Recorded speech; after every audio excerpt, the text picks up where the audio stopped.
Hello, good evening, and welcome to Now the on commentary. YouTube, it's time for some alternative commentary action with the Commentary Hub.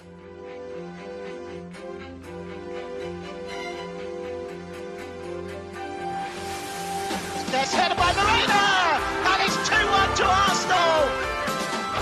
Look at that point! Goal for Manchester City! Takes this corner, whips it in, it's headed and it's a goal, and it's that man, Gabriel. Liverpool have equalised. Lovely improvisational touch from Curtis Jones. Oh, what a goal! Wow, take it back!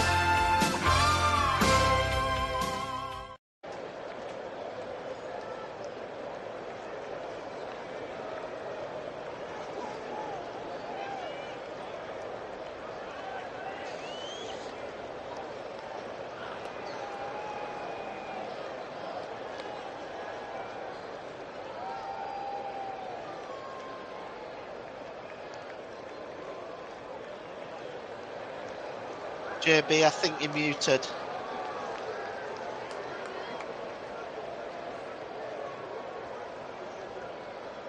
Good evening, everyone. Welcome to the commentary hub, and welcome to the Amex Stadium. I do apologise.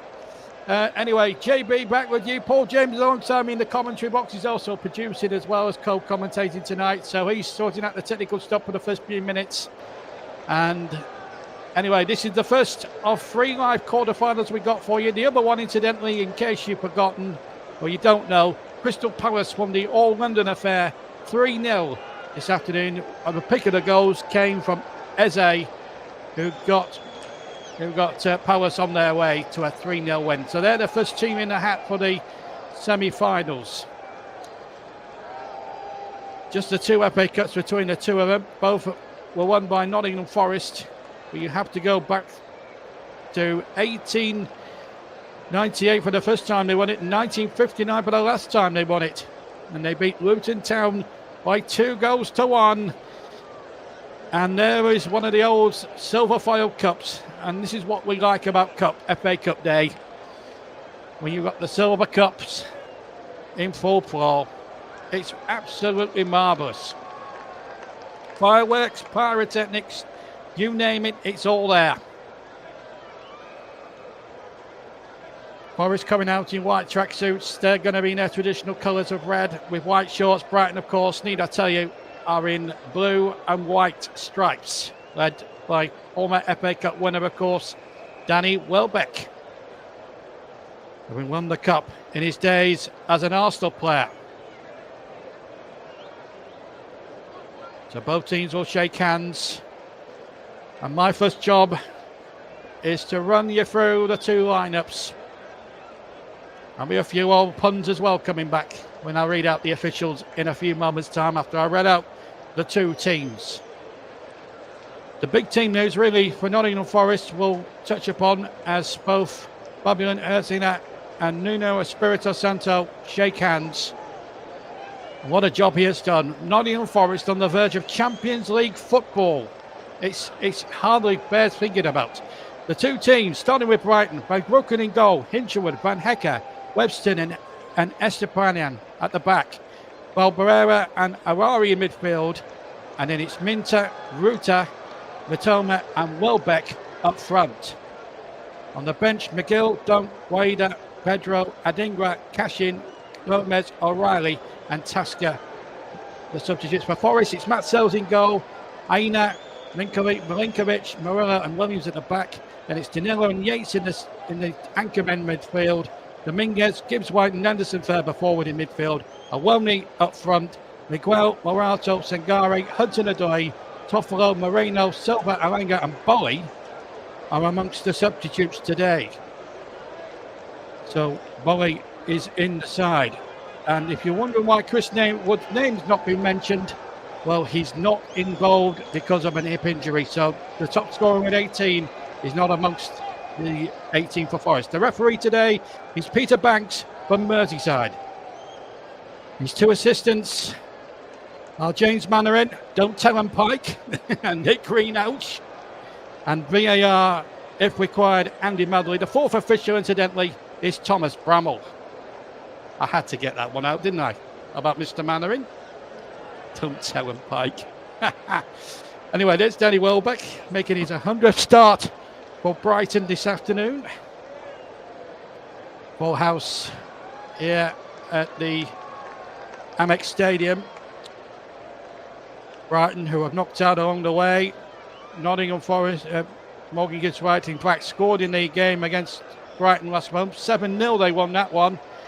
And the first game, early doors in the league this season, finished 2-2. Now, what odds would we have of possibly extra time and penalties? And we could have that scenario today. If it's level after 90.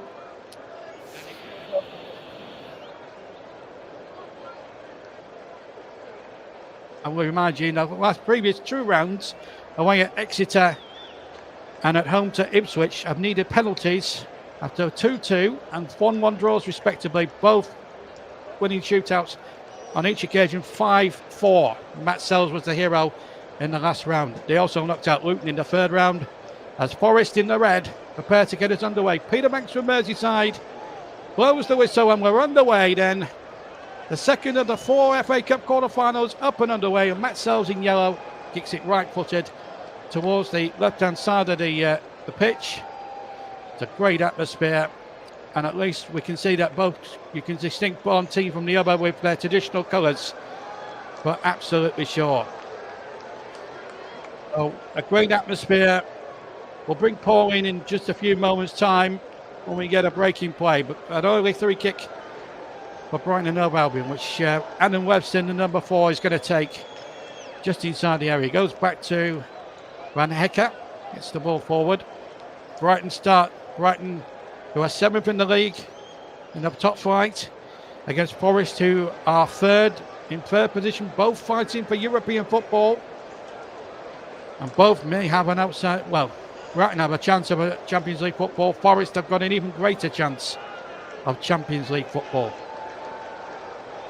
So, and obviously with a lot of the big teams now gone from this season's FA Cup, there's a great opportunity for one of these 2 teams to join Crystal Palace in the semi-finals. Brighton will be hoping to do that. Maybe get one of those fierce derbies that they maybe in the semi-finals if they were to draw Palace in that. But it's all snakes and roundabouts at the moment. We played a minute and a half here at the Amex in this quarter-final of the FA Cup, sponsored of course by Emirates. And the ball up towards Ione. Ione turns nicely. He's got a willing runner here in number 16, Dominguez. Dominguez chips the ball in towards Ione, and it's headed away, but only as far as Morgan Gibbs White. Both teams have got strong 11s and strong benches, but the big news really for Forest's point of view is no Chris Ward, but they've won a corner early on with 2 minutes 3 seconds gone. Of Jorginho Ruta. I once pronounced him as Ruta. Anyway, corner kick, and Forest will be able to try and take advantage. As soon as Paul's ready to join us on commentary, we'll bring him in. And it's Danila, number 28, to take the corner. There's a line of about 5 Forest players by the penalty spot as that ball is sent in, and once more comes out to Nico Williams, chips the ball in, and Nottm gets it away for Brighton. Good start this from Forest. The away side today, remember, the winners will go through to the semi-final and a Wembley place, which sort of takes away the sparkle of a cup run when you hold the semi-finals at Wembley. I think we should be used to the fact that Wembley is now the permanent home for the semi-finals, but as a footballing traditionalist, the semi-finals should be at Villa Park or Goodison Park or Old Trafford or somewhere like that.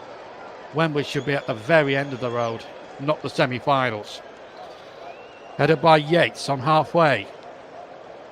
And again, the ball knocked back very comfortably by Morello, back to Sells, who was the hero of the last round. Ipswich Town, they trailed in that match at the City Ground and came back to equalise, and Mind you, they didn't need one on that night now, but so Ryan Yates got the equaliser there. 3 minutes 47 gone on the TCO. We'll bring Paul James in a few moments' time as Van Hecker comes forward for Brighton, just drifting out to the right hand side. He's inside the Forest half, gets the cross in, and a couple of headers won. And Nico Williams, formerly of Liverpool, looks it a bit up and underish, but the ball comes to Balema, and then the ball comes away. Matoma almost got a touch on it, but it fell kindly to Ryan Yates, who gets the ball forward. Gives White, tries to dummy it, but can't pull the Brighton defender, Jack Inchwood, and the ball back with Verbruggen, who's had an exceptional season between the sticks for Brighton and Hove Albion. Just to remind you, the 2 other quarterfinals that we have live for you are tomorrow. Russ will be, hopefully, with a big hangover. We'll be up at Deepdale, up in Lancashire tomorrow for Preston North End's big match with Aston Villa. And then Paul James alongside me will stay on the south coast to bring you the big one between Bournemouth and Manchester City at 4:30. So 2 cracking quarterfinals coming up. As a flag up there against Minter. With an H on the end, incidentally. And let's bring in for the first time this afternoon, Paul James. Good afternoon, Paul. Good afternoon, JB. Yeah, it's a balanced start by both teams, hey? They're both cautiously approaching each other at the moment. I must say I agree with you about semi-finals. I don't think they should be at Wembley. I think that they could be at neutral venues. I don't know why they've done that. I totally agree with your statement. Wembley should be at the end of the line for sure. Absolutely, and both teams know what's at stake here. I've got a feeling this is going to be a little less open than the one that we saw earlier on between Palace and Fulham. But who do you fancy today, Paul? It's going to be a close one, isn't it? Because even though Boris scored 7 in the last time the 2 teams met, you think it's going to be a much closer affair today. Well, I do, and I think Forest have chosen not to start Hudson-Odoi and Alanga, and they were the chief architects of that 7-0 drubbing. So I have to say, I think it is going to be a lot closer today. I think psychologically for Brighton, they're going to want to right that wrong as well.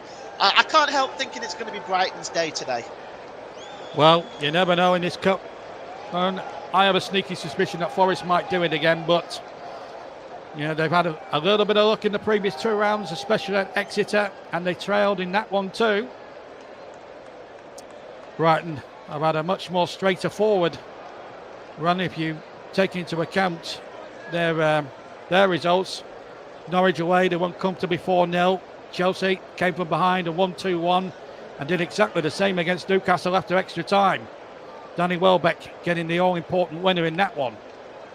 So it's hard to estimate who's going to come out on top, but Brighton have home advantage, of course, which of course always helps in these situations. But Fulham had home advantage, Paul, and ended up coming a cropper this afternoon.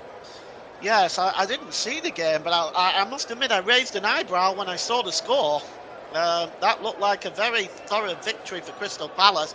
What I wouldn't expect of Fulham, they've been quite impressive this season during periods of the season.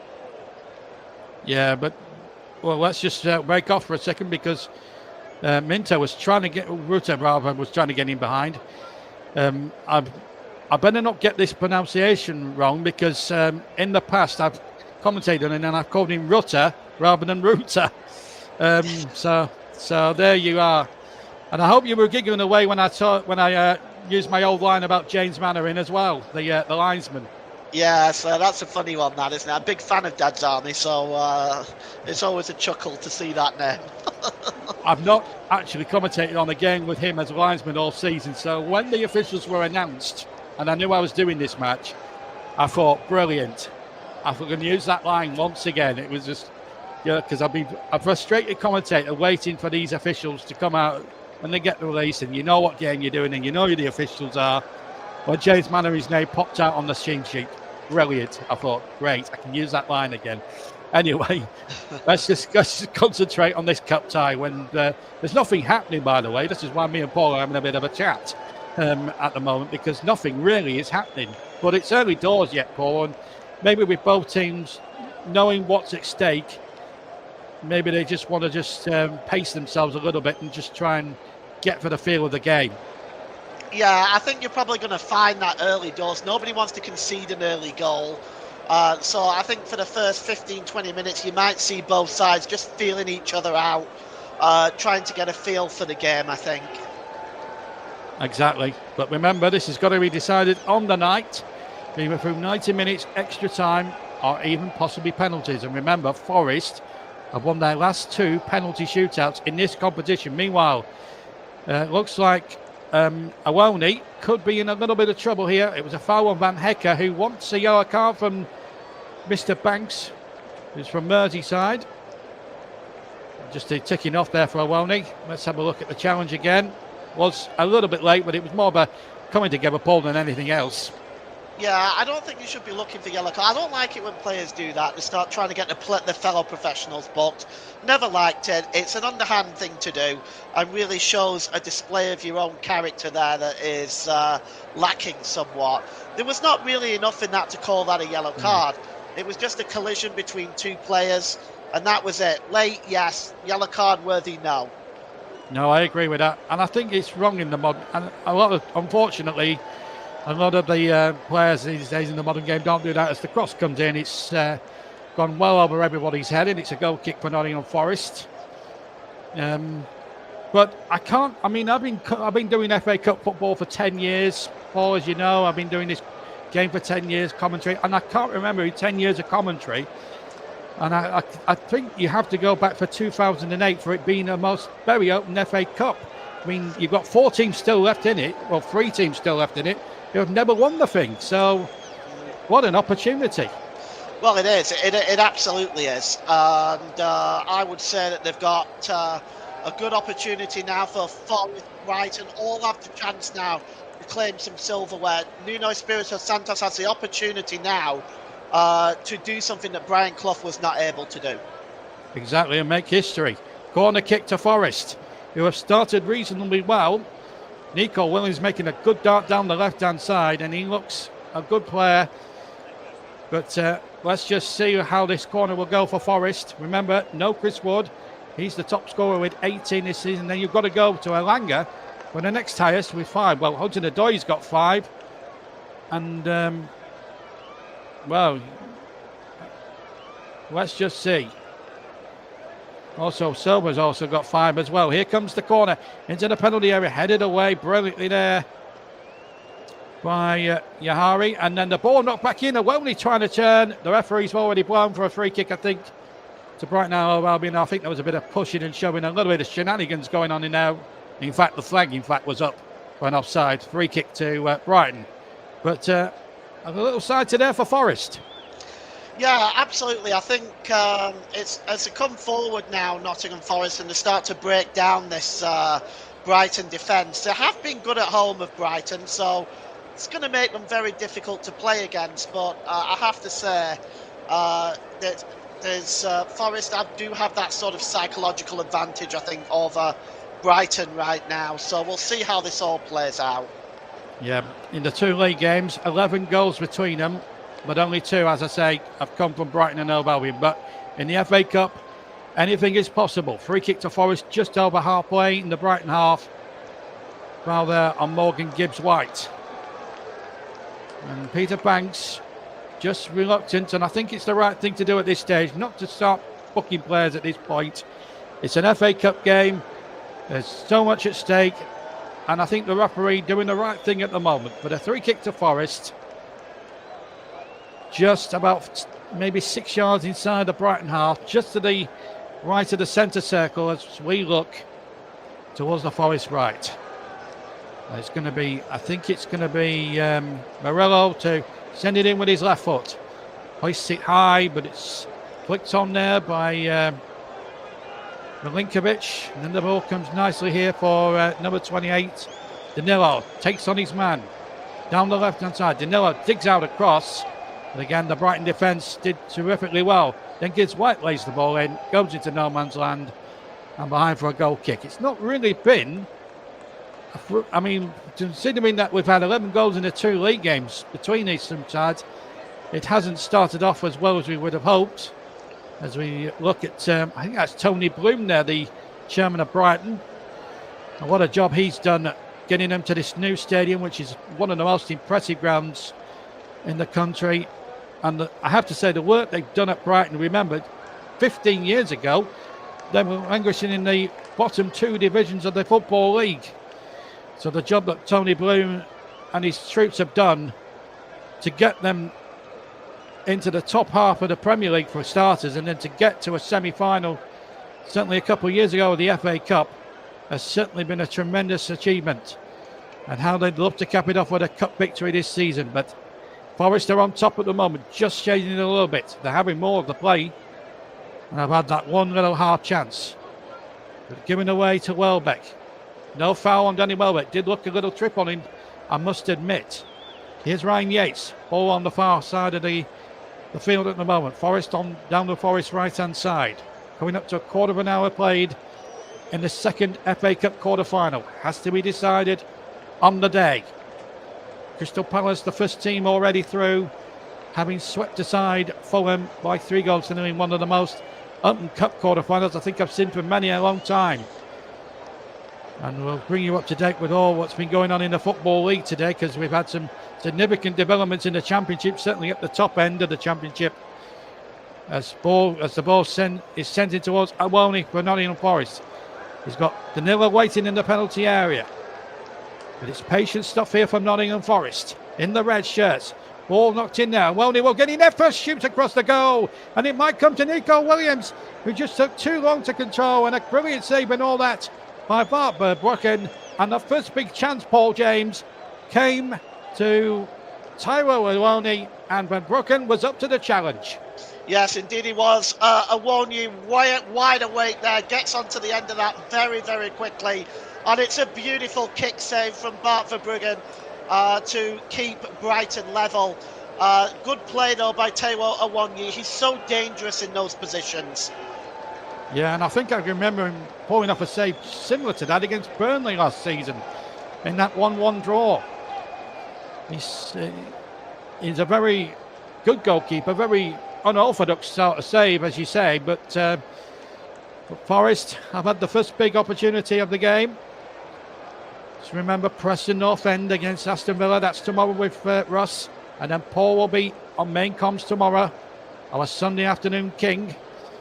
He'll be staying on the south coast in Dorset this time as the favourites. You have to say they're favourites. Manchester City still go to Bournemouth, and that's no gimme for Pep Guardiola's men. And it's a throw to Forest over the 18-yard box on their left-hand side.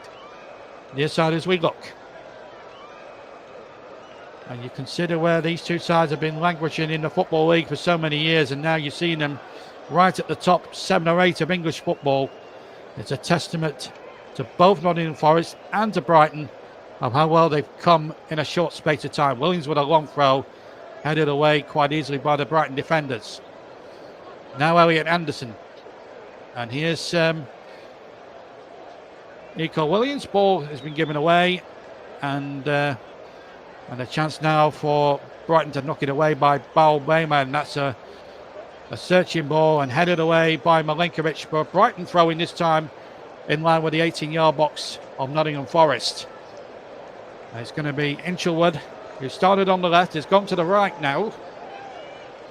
Will take the throw. 17 and 3/4 minutes gone here on the TC Hub. Focus on football and Storm FM. FA Cup quarter-finals day, or weekend even. And here come Forest now on the counter-attack with Nicolas Dominguez. Uses Aina. In a good first half, it's Ryan Yates, the captain of Forest. Danny Welbeck, skipper in Brighton.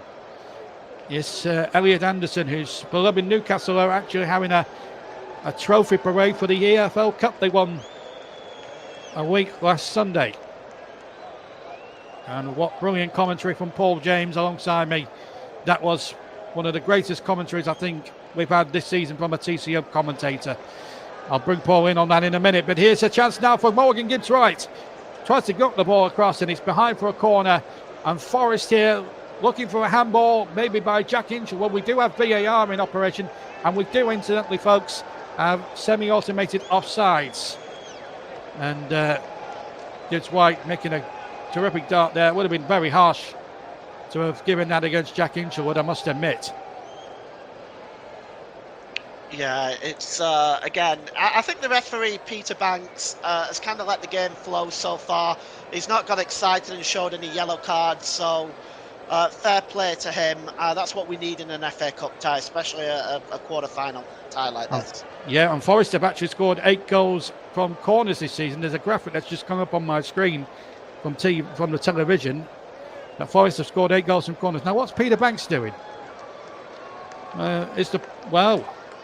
That's touch and go, whether that's on the quadrant, actually. But nevertheless, it's a corner to Forest, and Peter Banks is happy that the ball's just a little bit on the quadrant. Anyway, here comes the corner towards the far post. The ball's loose, and it's a Brighton player that gets it out. But it's another corner, unnecessarily, in my opinion, conceded by Nottm. They're struggling a bit defensively, Brighton. They're panicking a bit in defence. And if they want to keep Forest out here, they'll have to defend a lot better than this. They can't be panicking in the defence and giving the ball away. Absolutely, Paul. And as I said, that they've scored 8 goals from set pieces this season from corner kicks. And if Forest, this is probably Forest's best. I think they've got the 4th best record from corners. Anyway, here comes another corner. They're looking for their 9th from corners this season. And in the end, Minter gets it away, but it's another throw to Forest. And Brighton just simply can't get out their own half at the moment, as Anderson will leave it to Aina to take the throw for Forest, who have really upset the form book this season. They were expected to be in amongst the bottom 6 teams in the Premier League after narrowly avoiding relegation last season. But Nuno has took them to another level. Quarterfinals of the FA Cup and 3rd place in the Premiership. Here's Aina with the throw. Long one, like an arrow into the penalty area, headed away. And now an opportunity arises for Milinkovic to take it up. Anderson, midway inside the Brighton half, chipped it forward. And that's an easy one for Bart Verbruggen. That's a good throw out by Verbruggen. We'll bring Paul in a second. Well, we can bring him in now because it's another Brighton attack that's just broken down. They just haven't got going, Ursula's side. But if what Newcastle proved a couple of weeks ago, you commentated on that game, obviously, but what Newcastle proved is, Newcastle are sort of a pathfinder to teams like Brighton and Forest, that trophies can be achieved if you just put your mind to it. And it's a great opportunity for one of these two today. Yeah, it is. And I think this is the thing. Newcastle were outstanding against Liverpool in that final. They were absolutely outstanding and they deserved their victory. And this is what teams like Nottingham Forest and Brighton can do. I've always said it, and I've said it for a long time now. Teams like Liverpool and Manchester City just get points by being Manchester City and Liverpool. I think opposition teams need to start treating them like they're humans and not supermen. And press them and push them and put them under pressure. They're not used to that and they don't like it. Liverpool didn't like it. Manchester City this season have not liked it either. So I think it's time that teams started doing that and made them look human again. You may have just done Bournemouth's team talk tomorrow. No, it's my view on it. Teams have done it against Manchester City this season and prospered with it. Yeah, absolutely. And that's what Bournemouth might need to do. But I believe they've got a few defensive problems. But the manager will work all that out for tomorrow. But that's for another day. Tonight it's Nottingham Forest away at Brighton in the quarterfinals of the FA Cup. Winners go through to a Wembley place in a semi-final berth. And at the moment, no sign of any goals. The biggest chance of the game fell to Ione. But he hit it straight up for Brooklyn, who made a very smart but unorthodox save. That's the Nottingham Forest fans. It's a long trip down for them on a Saturday night. But it's been a lovely day, Paul, by the seaside. And we've absolutely had a ball down here today. And then, and you're actually listening to two of the very happiest Burnley fans in the stadium, because Burnley got a good victory. A free kick scored by Zian Fleming, giving them a 1-0 victory, and then Leeds dropping points in the last seconds through a melee clanger. And me and Paul have been... see Russ tomorrow. Me and Paul are going to dine on that for about 3 or 4 days now. You know that. Might dine on it all night now. In Paul's case, all weekend. Yeah, I gotta work with Russ twice tomorrow, so he's gonna hear from me. It's probably a good job that you're both at opposite ends of the country. He's off in Preston tomorrow. Yeah. Russ, if you're listening, we're only teasing. Anyway, no here. And remember, Sheffield United won 3-1 last night as well. A brilliant free kick from Gus Harmack got them on their way to a victory against a very poor Coventry team. But it's that's going to be a big feature. I think it will probably boil down to that Sheffield United Burnley game on the 21st, I think, of next month. And well, it's been a lovely day. Paul and myself we've sampled the best in Brighton fish and chips, and you're not as good as Blackpool fish and chips, obviously, but from Lancashire, I'm being biased. But it's been a lovely day down on the seafront, and what a stadium! I mean, we look around it; it's just, for a modern stadium, Paul, the atmosphere is absolutely electric. Well, it's quite a step up, isn't it, from the old Goldstone ground to this, and then from Goldstone ground to the racecourse ground that was there, wasn't it? I think no, that was Wrexham. That's Wrexham. I think you're talking about the Wifting, the athletic stadium. Yeah, that's why I called it a racecourse ground, because it kind of looks like one. But from that to this, I mean, what an exciting time Brighton have had coming up the league, from nearly going out of the league, from really nearly going out of existence to where they are now. If I was a Brighton and Hove Albion fan, I'd be immensely proud of this club. And the same really could be said of Forest, because a few years ago they were in League One, I think, weren't they? Yeah, they were. They were struggling as well, and they've done a tremendous job to get to where they are right now. They really are the story of the Premier League this season, and I firmly believe that they'll be in the top 4 at the end of the season. I certainly do, and I remember our first game together. It was a third-round tie a few years ago at the City Ground, and Forest beat Arsenal. And I still replay that commentary back, and that was probably the best commentary Paul and I have ever done, and we've done cup finals and World Cup finals. But you can never beat that authenticity of the first one. As Brighton come forward, shot comes in and just wide. It was a left-footed effort. It just started wide. I couldn't tell who it was, but just wide there. Nottm starts to move off here, lays the ball in, and then Morella with a poor touch, and I think it might have been let me just see, I can't tell who it was. Yassin Ayari. Yeah, Yassin Ayari, that's the one. Pulls it wide, but that's the best we've seen Brighton fashion in the first 26 minutes, Paul. Yeah, that was an amazing shot, that just wide. But the clearance from Morella, that was poor. But what a warning shot over Nottingham Forest's bow. Yeah, and I've just seen a beach ball just come out of the crowd as well. As Estepan is going to take this corner, as he sends that in towards the back post, and I think Van Hecker got up at the far post, but the angle had beaten him to it. But the last 2 or 3 minutes, much better from Brighton. Yeah, that was Brighton's best move of the game so far. Murillo has to be cleverer than that. He just played the ball out to the edge of the area, and that's always a dangerous thing to do. Yassin Ayari can score from that position, and he came very close there. Well, Jack Hinshelwood doesn't look too good. I think he might have a problem here down on that side. I think it could be the left knee, I think they're looking at the left knee, Paul. So Brighton temporarily down to 10 for the moment. Yeah, it looks like if it is his knee, that might be serious. I hope he's okay.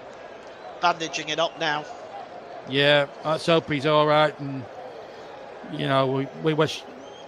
always wish the best. Yes, as Paul quite rightly says, I think he's going to play on. I think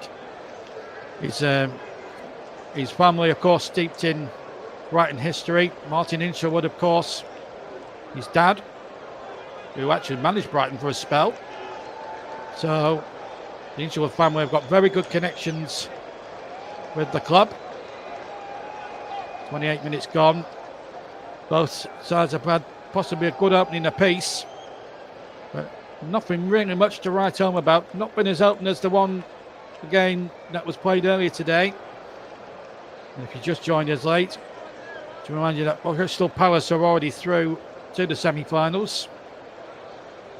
3-0 victors over Fulham in that All-London affair. And I must admit, when the teams came out at Craven Cottage this afternoon, the atmosphere was terrific. The atmosphere is just as terrific in this one, but we just haven't had the goal threat. But it was a much more open game, that one today. But both teams, knowing that they've had super seasons, don't want their chances of silverware ending at this stage. Free kick against Jorginho Ruta. Silly free kick to give away, really. He didn't need to do that. He didn't. Former Leeds player. Russ Vernon would have known everything about him, I'm sure. Yeah, as here's Elliot Anderson, signed from Newcastle. I think he's been the buy for Nottingham Forest. He's made their midfield tick as good as anything else, along with Morgan Gibbs-White and Ryan Yates. And that's a good one too. And Ioni's round the back, but again, good defending there from the Brighton defender. I think it was Van Hecker that got back in the nick of time and saved Brighton there. Otherwise, Ioni might have been in for a tap-in. Aina gets in behind again. No offside. And remember, we've got semi-automated offside here at the Amex today. In fact, we've got semi-automated offsides in 3 of the 4 games, quarterfinals. Today, earlier on at Craven Cottage. Today at Andy Amex, and tomorrow at Dean Court. The only game that doesn't have the semi-automated offsides but does have VAR is Preston Aston Villa tomorrow. As remember, Paul will be presenting from that particular match from Dean Court, and then Russ will be staying at Deepdale to present Paul's game at Bournemouth. So 2 great quarterfinals coming up on TC Hub, on the same TC Hub platforms as you're hearing tonight. I believe we're also going to have the semi-final draw, which Nick is going to bring for us. Yes, Nicholas Jones. Nicholas Jones. In between all that, will be bringing you live coverage of the semi-final draw. Be nice to hear Nicholas back on TC Hub here, A-Waves tomorrow. So, yeah, it's always lovely to hear Nicholas Jones on the TC Hub. He will describe the proceedings. Be a short one, but he'll describe proceedings. Just had half an hour played here on the TT Hub, and still no score in this quarter-final of the FA Cup, sponsored by Emirates. And the shot comes in. It's a typical one for the goalkeeper, and he got away with it there, Sells. It just bounced a bit up in front of him, which made it a touch awkward. And it was a terrifically well-hit shot here. And I think it was Ayari again. No, it wasn't, in fact. It was Estupiñán. Yeah, it was Estupiñán. Now, that shot was a difficult one for Matt Sells to deal with because it bounced right up at him. And he's been incredibly impressive this season, Matt Sells. But that was a difficult one to deal with. But I think he managed it well. He was able to get it away from the danger area. Danger area he got it away from. He did really well. As I said, it was very awkward, and he did rather well. But the game's starting to liven up a little bit now. Been a bit timid the first 20 minutes, but both teams starting to have chances, and now we've got a foul there against Estepan. And it looks like Yates is down in a bit of a heap down there on the far side. And that's surely a bookable offence. Yeah, he goes right through the back of him, doesn't he? Does get the ball, but takes the player first. For me, a yellow card there. I don't think Peter Banks is going to show the yellow card. Maybe a final warning to Estupiñán. Yeah, I think that was yellow card worthy because he did go through the back of him, didn't he? And the referee certainly had a word with him, whether he's shown the yellow card, as you say, or not. I mean, we'll get that confirmed by television, of course, obviously, but it doesn't look as if he has booked him, so I think you could be right there, Paul. Anyway, 3 kick. Short to Anderson. Anderson only turned to Murillo as Forest look to regain normal service here in this quarter-final of the FA Cup. Remember, it must be played to a finish. Ideally, we'd love it to go to the 90-minute mark and get it finished before then. Whichever team goes through. Hopefully it's not one of those long 0-0s that go all the way to penalties. Here's Nico Williams on the edge of the area. Just couldn't bring it down under control. And then the ball hooked back in. Van Ecker away. Defence is just about on top in this quarter-final. But Anderson with a good battling challenge. Now then, gives wide on the far side towards the one. He just couldn't slide in. Well, he couldn't get a positive touch on the ball. He slid in, but I think maybe the ball in from the far side, Paul, was just overcooked it a bit, the cross. But even so, a presentable chance for Nottingham Forest. It was a super ball in by Gibbs White. I mean, yes, it was a little bit far away from Awoniyi, but it was a super ball in. It's a shame that more Forest players weren't gambling on that, because it was right into that corridor of uncertainty as far as the goalkeeper is concerned. He didn't know whether to come or stay. That was a good ball in, the chance for Forest there. Yeah, touch of the Jonathan Agnews about that analysis there, Paul. Yeah. No, as we come up towards the final 10 minutes of the first half, what we'll do at half-time is I'll run through all the full-time scores from England and Scotland at half-time and the latest sports news. So we'll give you a bit of a half-time show at half-time. As Peter Banks blows for an offside against the Brighton player, free kick. Final third passes, these are pointless statistics, but we might as well try and liven up the commentary with them. Final third passes, 17 Brighton, 31 Nottingham Forest. Pointless statistic, I know, Paul, but with the scoreline the way it is, you've got to try and think of something positive to get a game flowing again. Well, I mean, it gives an idea about who is doing better in the final third, who is looking a little bit more threatening, a little bit more creative. But at the moment, I think both sides are just kind of lacking the creative touch at the moment. We've seen a couple of shots from outside the box, a couple of saves for either goalkeeper to make as well. So we'll see how it goes on. 10 minutes to go till half-time. Well, forever the optimist, Paul, forever the optimist. But we've always seen it, after a dull first half, we've always seen a very good second half of the game. So, yeah, let's try and hope for some positivity here. Well, I've seen enough dull 0-0 draws taken all the way to penalties, JB, to last me a lifetime. The only extra time and penalties we've had, I think we've covered the 1-0, and that was the League Cup final a couple of years back, and between Liverpool and Chelsea, when we thought the goal had been scored, and then 2 minutes later it got disallowed. I still believe Joe Matip scored, Yeah. When I look back at that, I still think it's a perfectly good goal, but 2 years have gone down the drain. 3 years have gone down the drain since that moment. But we did. We've done a few extra time and penalties. I mean, the World Cup final springs to mind. One of the greatest. Was exciting, though. One of the greatest. Exciting. One of the greatest games I've ever done in 10 years as a commentator, I have to say. And don't forget, on JB Sports, I'm going to be picking 20 of the greatest commentary games ever broadcast by myself. Paul will be appearing in some of the episodes, by the way. Some of his commentaries he did either as a top commentator or as a co-commentator. I will be, and I think one of the games I'm going to be choosing is the aforementioned World Cup final. I can't not leave that out, the 20. So Paul will be, and then Paul will be definitely making a few appearances in the series anyway. There's no doubt about that. Anyway, 37.5 minutes gone here on the TCR, and still Brighton and Forest looking for that crucial first goal that could put one of these two teams on the road to a Wembley semi-final. But at the moment, there's no sign of a breakthrough yet. But here's Morgan Gibbs-White to try and counter for Forest. And here they come again. Good ball out to Nico Williams on the left-hand side. Williams pirouettes nicely from the defender. Ball back to number 16, which is Nicolas Dominguez. He gets it back a second time. Dominguez goes back to Milinkovic. Milinkovic gets it out to Aina on the far side. Forest playing good, pretty football, nice, pretty passes, but they're going a little sideways at the moment. Yates uses the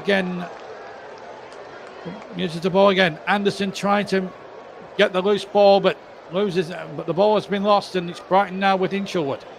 Gets the ball down the side there towards Danny Welbeck, who's taking a much deeper role, the striker. Mitoma, I think the flag has stayed down, Mitoma, but the first touch was poor. And in the end, Matt Sells gets onto it, but may have been a suspicion possibly of offside there, Paul, but even so, Mitoma's first touch, and he would have been through, and he was onside actually, Paul. Just needed his touch to be better. He did, and it was unfortunate for the touch because it was a really great idea by Brighton. The ball over the top of a pretty high line Forest defence, and Mitoma has got pace. That's unfortunate for Mitoma, but Brighton have the right idea there. Yep, and with 39 minutes gone, 0-0. But one good at having right ideas if you can't execute them. Here's Milinkovic now for Forest. Wisely decides to use Matt Sells. He's certainly one of the top goalkeepers in the country at the moment, certainly in Premier League terms.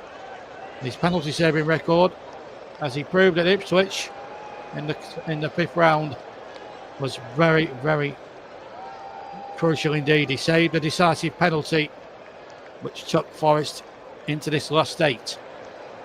Van Hecker now running towards the halfway line for Brighton. Uses Hinchelwood. Started off on the left, but now he's on the right. And Hecker gets it out over the far side, and here come Brighton now. Ball aimed by Esteban, looking towards Mitoma. Where's his international football, of course, with Japan. Scored the winning goal against Chelsea in the last round. In the fourth round. And scored a couple, and on their run to the semi-finals a couple of years ago, he scored the winning goal in the fourth round game, a televised fourth round game against Liverpool. So the Tona and the FA Cup have got a bit of nice history together. As we come up into the final 5 minutes plus injury and stoppage time. I don't think we've had too much in the way of really major stoppages at the end of this first half. As the ball is spreaded through by Minter. But again, good defending there by Morello for Forest. Just covering and doing magnificently well. Certainly the defenders have been well on top. Here's Ryan Yates. Again uses Matt Sells. And Sells, that was a brave thing to do. Gets it to Morello right along the deck. A Brighton player could have easily intercepted that. And Awoni trying to chase a lost cause. But Webster's back there for Brighton. So coming up towards the final 4 minutes, when inside the final 4 minutes, Paul, I doubt there's going to be much injury time, but it's been a bit of a stop-start game. It's been a bit bitty, but hang on a minute. Let's just see with Hinchelwood. And now Minter with a cross. It's too close to Sells. But I think it's not been the greatest of first half. It's not been the worst first half ball by any stretch, but I think it needs to pick up second half if we're going to see a real classic here this evening. Yeah, I think both sides have been a little bit cagey. The creativity just hasn't been there really for most of the first half. A couple of chances created by both sides. It's not been the worst game in the world by any stretch of the imagination. Oh, no. But I think both sides are just lacking that creative, magical touch right now to try to separate. What the game needs is a goal. A goal is going to open this game up. We certainly got that and some at Fulham this afternoon when Palace ran riots in the second half and won 3-0. Well, they got two before half-time, and Palermo had been 6 inches lower with his speculative effort from about 30 yards. It could have easily been 4-0 in the end. No foul there on halfway. Brighton have possession though. Aina knocks it back into the Brighton half for Forest. A game of tennis going on at the moment. You have it, I'll have it back, and then you can have it back. As Milinkovic comes in again. In a tough 45 minutes, but it's been played in a very competitive spirit. There's no doubt about that. Just needs a goal or two. The referee's blown for a free kick, I think, to Nottingham Forest. And trying to make out who it might be down on the floor there. I think it might be Nicholas Dominguez. Indeed it was. Foul by Mitoma.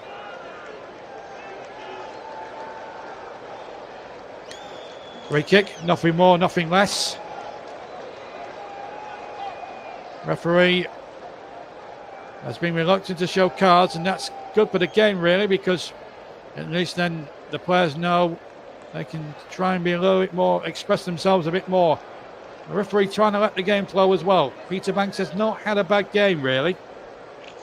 No, he's done very well, hasn't he? It's hopefully not speaking too soon, but he's done very, very well. He's let the game flow. He's stayed out of it, and that's kind of what you want. It's what a referee should want as well. If I was a referee, I wouldn't want to be caught up in the drama of it. I'd like to be the quiet guy, and then I don't get booed and yelled at. Well, I read a piece on Twitter the other day that I know it's called X, but we know it as Twitter. But I read Keith Hackett on Twitter saying that that the PGMOL should be disbanded. They should be run out of business. Well,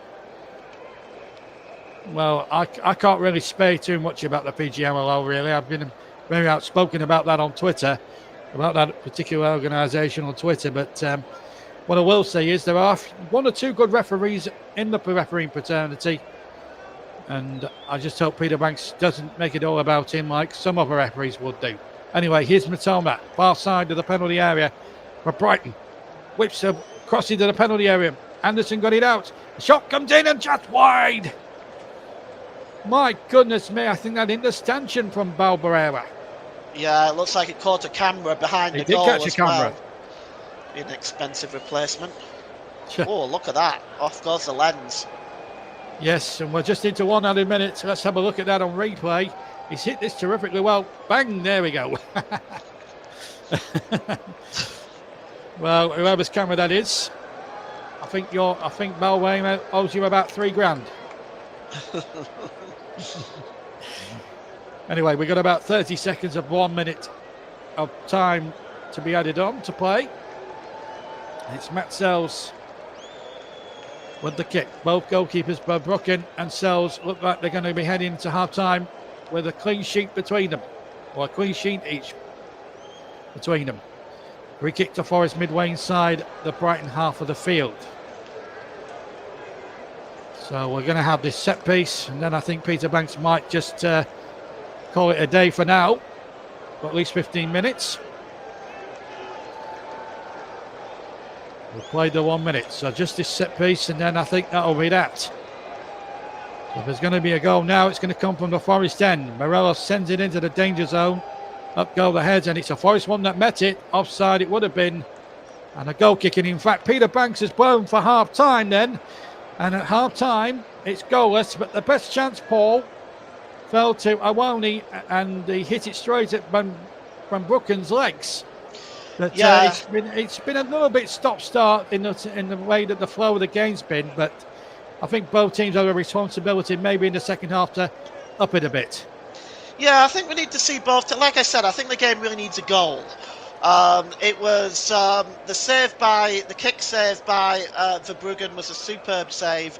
Of course, Matt Sells had an awkward save to make himself. The shots that have come in have narrowly gone wide mostly. I think we need to see both sides just taking it up to the next level in the second half. I think, like I say, I think a goal is desperately needed in this game. Absolutely, and we're going to take a couple of minutes break here. Well, I'm going to take a couple of minutes break here. So we're going to take a break, and then we're going to. Then what I'm going to do for the rest of the half time is bring you up to date with what's been happening elsewhere in the football world this afternoon. Just to remind you that in the Women's Six Nations, England are 43 points to 7 up against Wales in Cardiff. But at half time here in this FA Cup quarter-final, it's Brighton 0, Nottingham Forest 0, and we'll be back in about 5 minutes.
And a warm welcome back to the Amex Stadium, where currently it's Brighton 0, Nottingham Forest 0 in this second FA Cup quarter-final. Well, just before we bring Paul James back in for the start of the second half, let's keep you up to date with what's been happening. We've had some comments coming in. Burnley's answer to Peter Drury and Jim Bailey. Mike says his brother used to work for Tony Brew. Tony backed up them on an all-expensive paid cruise. Don't worry, lads, the game last night was 0-0 in France, and Barry covered that there were 6 second-half goals. Well, there's Arthur's help, Mike. You take a 0-0 half-time scoreline if it ends 4-2. And he's had I'd say as well on the referees. There's a few decent rests, but there are few and far between. Well, there we go. Anyway, let's bring you up to speed with all the latest goings on today, result-wise. So, in the quarterfinals of the FA Cup earlier today, Fulham 0, Crystal Palace 3, Eze, Sarr and Nketiah on 34, 38 and 75 minutes. Sent Palace through to another FA Cup semi-final, their third in their second in 3 years. In the Championship, Hull 0, Luton 1. Luton's great escape continues. Watford and Plymouth drew 0-0 in a, soon-to-be-forgotten game down at Vicarage Road. The Clarets won by a goal to 0 against Bristol City. Cardiff and Sheffield Wednesday shared the spoils. And Leeds conceded a late equaliser to Punic. Thank you very much indeed. You've made 2 Burnley fans in this commentary box at Brighton very happy men indeed. Meanwhile, Middlesbrough came from a goal down to beat Oxford by a goal to 0. Norwich got a late goal from Josh Sargent to sink West Bromwich Albion. Portsmouth beat Blackburn Rovers by a goal to 0. Stoke have beaten QPR in a basement battle by 3 goals to 1. And Sunderland won by a goal to 0, but missed a penalty against Millwall. League One, Charlton 4, Huddersfield 0. Stockport keep their promotion playoff charge going with a 2-1 win over Burton. Birmingham City look like they're going up as champions. Another convincing 4-1 win, this time over managerless Shrewsbury Town, who I believe Michael Appleton is taking charge of. In a turbulent week for Shrewsbury, fighting the relegation, and now they've lost their manager Gareth Ainsworth to Gillingham. Blackpool 2, Bolton 1, Bristol Rovers 1, Mansfield 2, Cambridge 0, Northampton 1, Cambridge 1, Northampton 1, Exeter 0, Wrexham 2, Wrexham now stays second. Reading, who have got problems off the pitch, but no problems on it. Comfortable winners over Peterborough United. Charlie Savage, Robbie's lad, scoring one of the 3 goals in that 3-1 victory. Rotherham 0, Crawley 4, Wigan 1, Barnsley 1, and Wycombe 1, Lincoln City 0. League 2, Accrington 0, Bradford 0, Crewe 0, Port Vale 1, Barrow 0, Chesterfield 1, Bromley 2, Salford 3, Doncaster Rovers 3, Carlisle 0, Harrogate and Gillingham 1-1. MK Dons 2, Fleetwood 4. Great win there for Fleetwood. Morecambe with a valuable 3 points against Swindon Town, which will help ease their relegation worries. For now, anyway, Newport 0, Notts County 2, Walsall 1, Wimbledon 1. National League, Forest Green 1, Solihull 0, Barnet 3, Gateshead 1.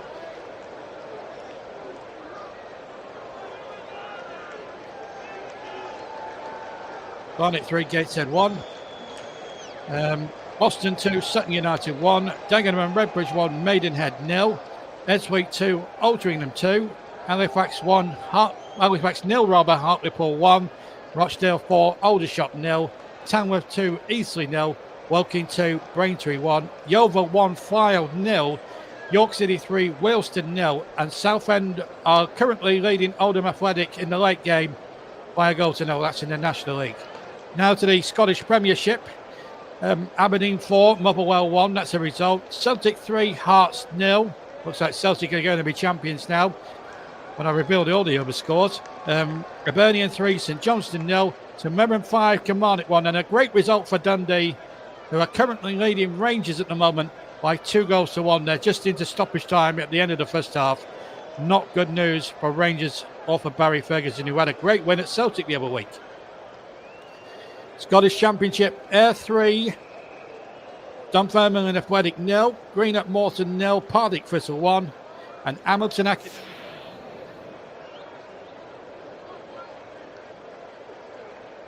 3, Annan 2, Kilty Hearts 1, Arbroath 1, Cove Rangers 0, Queen of the South 4, Inverness Kelly Thistle 1, Stenhousemuir 2, Montrose 3, League 2, Bonnyrigg 0, Elgin 1, Eastby 4, Spartans 2, Forfar 0, Peterhead 0, Stirling Albion 2, Edinburgh 1, and Stranraer 1, Clyde 2.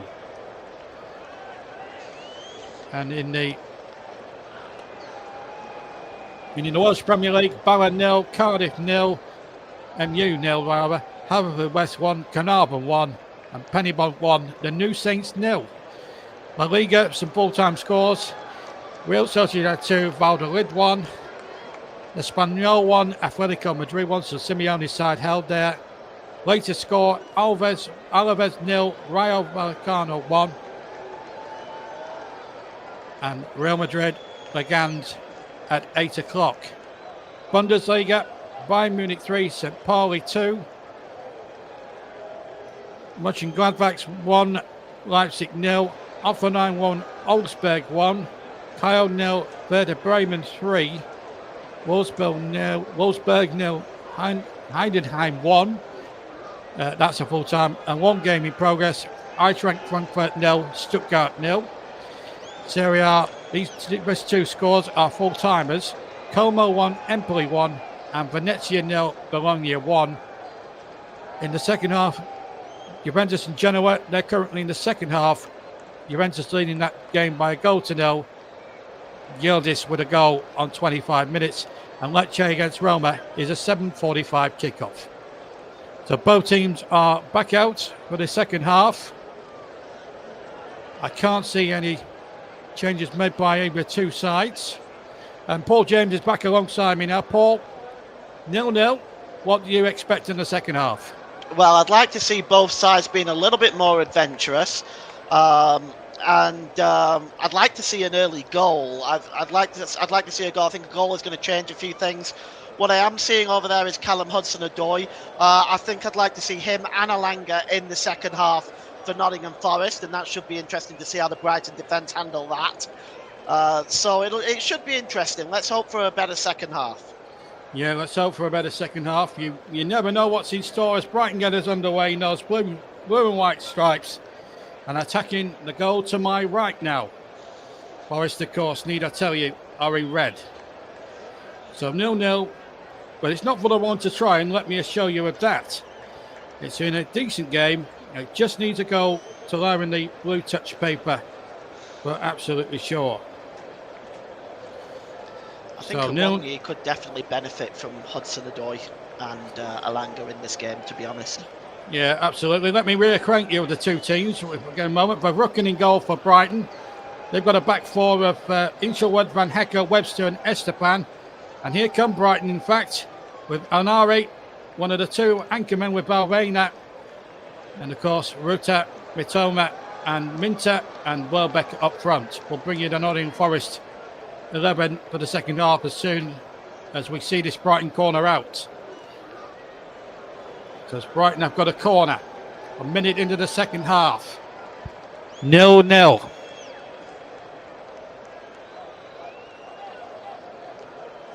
Remember, in the Championship, Leeds dropped points, Burnley won.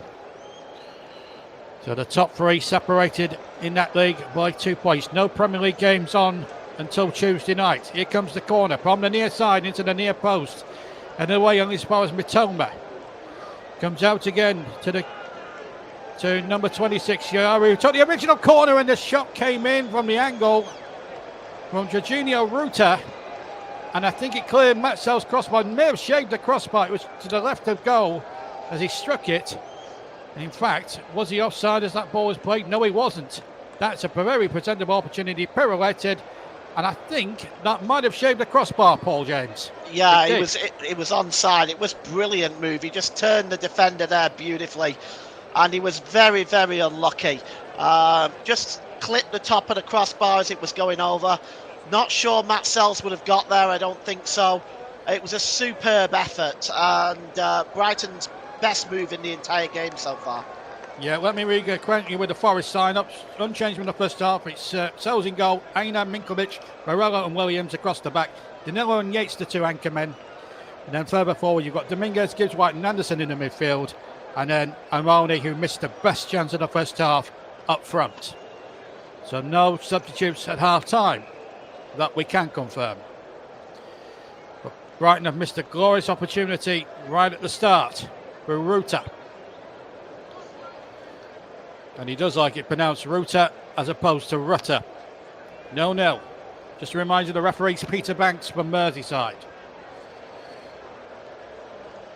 And I'm not saying anything else. I've said the James Mannering bit at the start, and we don't need to mention it again. And only now, forward again. Looked like the flag, looked like he was offside, but remember we've got the semi-automated stuff on. Shot comes in. Oh, what a save! I think Van Brooken got a touch on it. It was Gibbs White from something like, 25 yards? He struck it nicely. And I think Van Brooken, Paul, made a very smart save. He strikes it with his right foot. Great effort. That was a superb effort. We're seeing both sides now taking more chances, progressing forward in the second half. What an effort by Gibbs White. And yes, I think Bart Verbruggen gets his hand on that, or gets his fingertips on that. Indeed he does. It's a superb save by the Dutchman. Probably did him a bit of a disservice there. It was a better save than I thought it was. Anderson with the corner for Forest, near side into the penalty area, an outswinger, header won by a Forest player inside the area, but it falls for a Brighton player, and that's Estepan who gets it out. Now Morello for Forest. Now Gibbs White battling on that near side, and good ball in towards Yates. He's got a only in the middle only, and then the volley. Oh dear me, I don't know who had the effort there. I think he tried to volley it and got it all wrong. And here's Aina for Forest. But yes, this second half, Paul, as you quite rightly say, is starting to open up a treat. It is, and I think it was Ryan Yates with the attempted volley that was, he just got it all wrong. It's unfortunate for the captain. Yeah, it was a bit unfortunate. One for you've been framed, I suppose. The only difference is it's me and Paul doing the commentary and not Harry Hill. Van Hekken now for Brighton, over the halfway line on the right-hand side. 0-0 if you've just joined us here on all the TC Hub platforms. We're appearing on TC Hub, Focus on Football, which is Paul's fantastic channel. Give that a subscribe if you can, please. And Mike Harneman's Storm FM channel. Here's Mitona for Brighton. A cross coming in, but well taken there by Sells. Both goalkeepers determined to keep clean sheets at all costs at the moment. But a better second half in progress.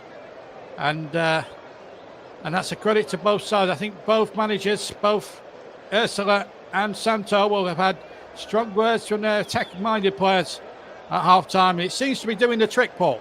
It does. They've come out looking a lot more creative, a lot more direct, both sides in the second half. And it's good to see, because we're seeing now the talent showcased by both of these really, really good sides.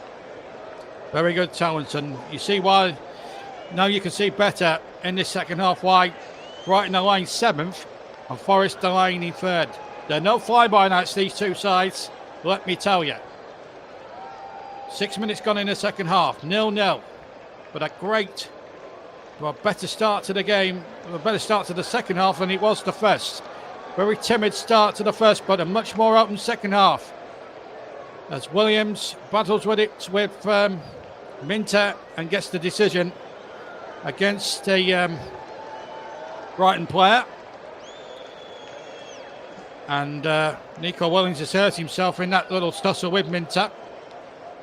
But I don't think it was any fault on the part of the Brighton player at all. No, it was just a coming together between both players, wasn't it? Well, Ursula felt it was that Williams was doing some of the jostling, but well, who knows? There's some of the Brighton fans. There's a few empty seats, just the 1 or 2. But they've got a good support, Brighton. They've got a good fan base. And there's certainly fans that have suffered enough. They have reached the final on one occasion, Brighton, 1983. Gordon Smith had a big chance at the end of that first game to take Ron Atkinson's Manchester United and missed the opportunity. It was finished 2-2 and United won the replay 4-0. Gary Bailey saved the day, didn't he? Yeah, and then Norman Whiteside and Brian Robson did the damage 5 days later in the replay. I miss cup replays, JB. I really, really miss them. Yeah, well, Aston Villa got a bit of criticism the other day, didn't they? I don't know who that is in the crowd there. You might be able to tell you who that delightful lady is. I've no idea. You don't? Well, that makes two of us then. Oh dear. We're very old school, Paul and I. You can tell that we're not up with modern culture. Well, I'm certainly not. Anyway, back to the game. And it's Forest on the break. And that should be for Brookins and easily taken. Referee says, come on, let's get on with the game. Bit of pushing and shoving going on between Aina and a Brighton defender. Peter Banks says, come on, no more nonsense. Let's get on with the game. Good refereeing. Good, sensible refereeing, Paul. Yeah, it's nice to see this from a Premier League referee. I know they've been coming under a lot of criticism lately, but I think Peter Banks has managed this game very, very well indeed. Yeah, sensible refereeing that. I like that. You want a referee to be strong, and Peter Banks has certainly been that. That's shortly offside against Awoni, and indeed the semi-automated offside worked a treat there. In fact, James Mannering, yes, you know the drill. Put his flag up straight away on that near side. Good decision. It was good. Yeah, picked him out fairly easily. It was Taylor one. You have to be a bit more. A bit more aware than that. Mike has solved the mystery. That young lady is Amber Anning, an Olympian. Oh right, yeah, Amber Anning. Well, we don't do you disservice, love. I just want to make that clear. Anyway, back on the field, we've got a free kick, and Brighton should have really had an advantage. But anyway, it's a foul by Mitona, who's got up now, and Brighton have got a good opportunity from a set piece. And I'm getting a suspicion now that a set piece could decide this afternoon. I really do get that feel. Well, it's evening now, but I say this afternoon. It's 6:30 in the evening in the UK. We've had 10 minutes of the second half played. Remember, Palace are already in the semi-finals. Winners over Fulham by 3-0.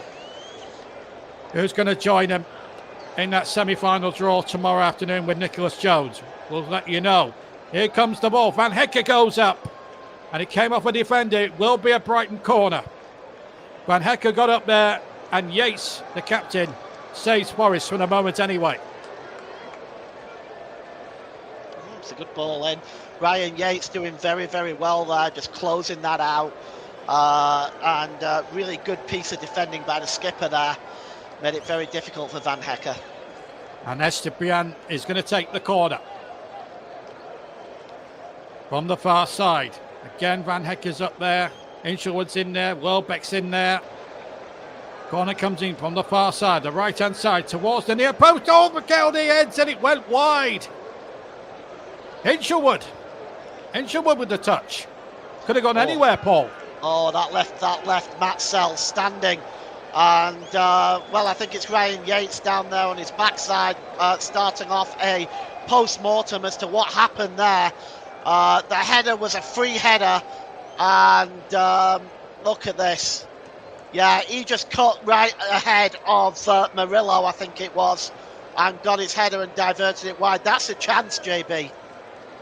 It's a very big chance, and it should have been taken. But anyway, it's still 0-0.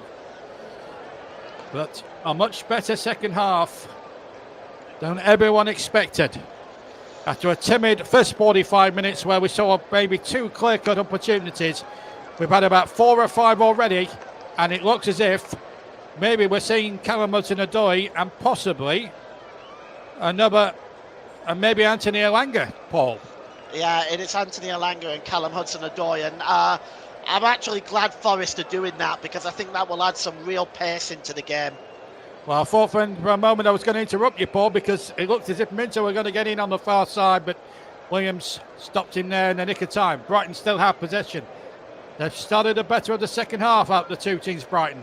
Much settled the better since half time. Van Hecker comes forward. Just maybe showed too much of that to Aina, who smuggles it. Well, I thought he smuggled it out, but Webster's kept that in play. So that was good. But Brighton showing a bit more urgency maybe out the two teams. If Forest had dominated the first half, Brighton have certainly started well in the first quarter hour of the second. Remember, it has to be decided on the night. Level after 90 minutes, we go on to extra time. If it's level after that, it's a penalty shootout. Mitoma cuts in from the left-hand side. Looks to try and wind that right foot out, but he uses Minter. He gets the ball into the penalty area. Up they go again. Yahari I think he was the man trying to find Yarin, and then I think there was an infringement. I'm not sure what it was, but anyway, it's a free kick to Forest. And referee has kept a close eye on things throughout, and he's not missed anything too much. In fact, I think he's given it. Has he given it for hands against? Yeah, he's given it for hands, Paul. Yeah. Let's have a look. Well, it's rolled down his arm there, yeah. Yeah, no question. Well spotted, Mr. Banks. Well, here's that double substitution we were talking about.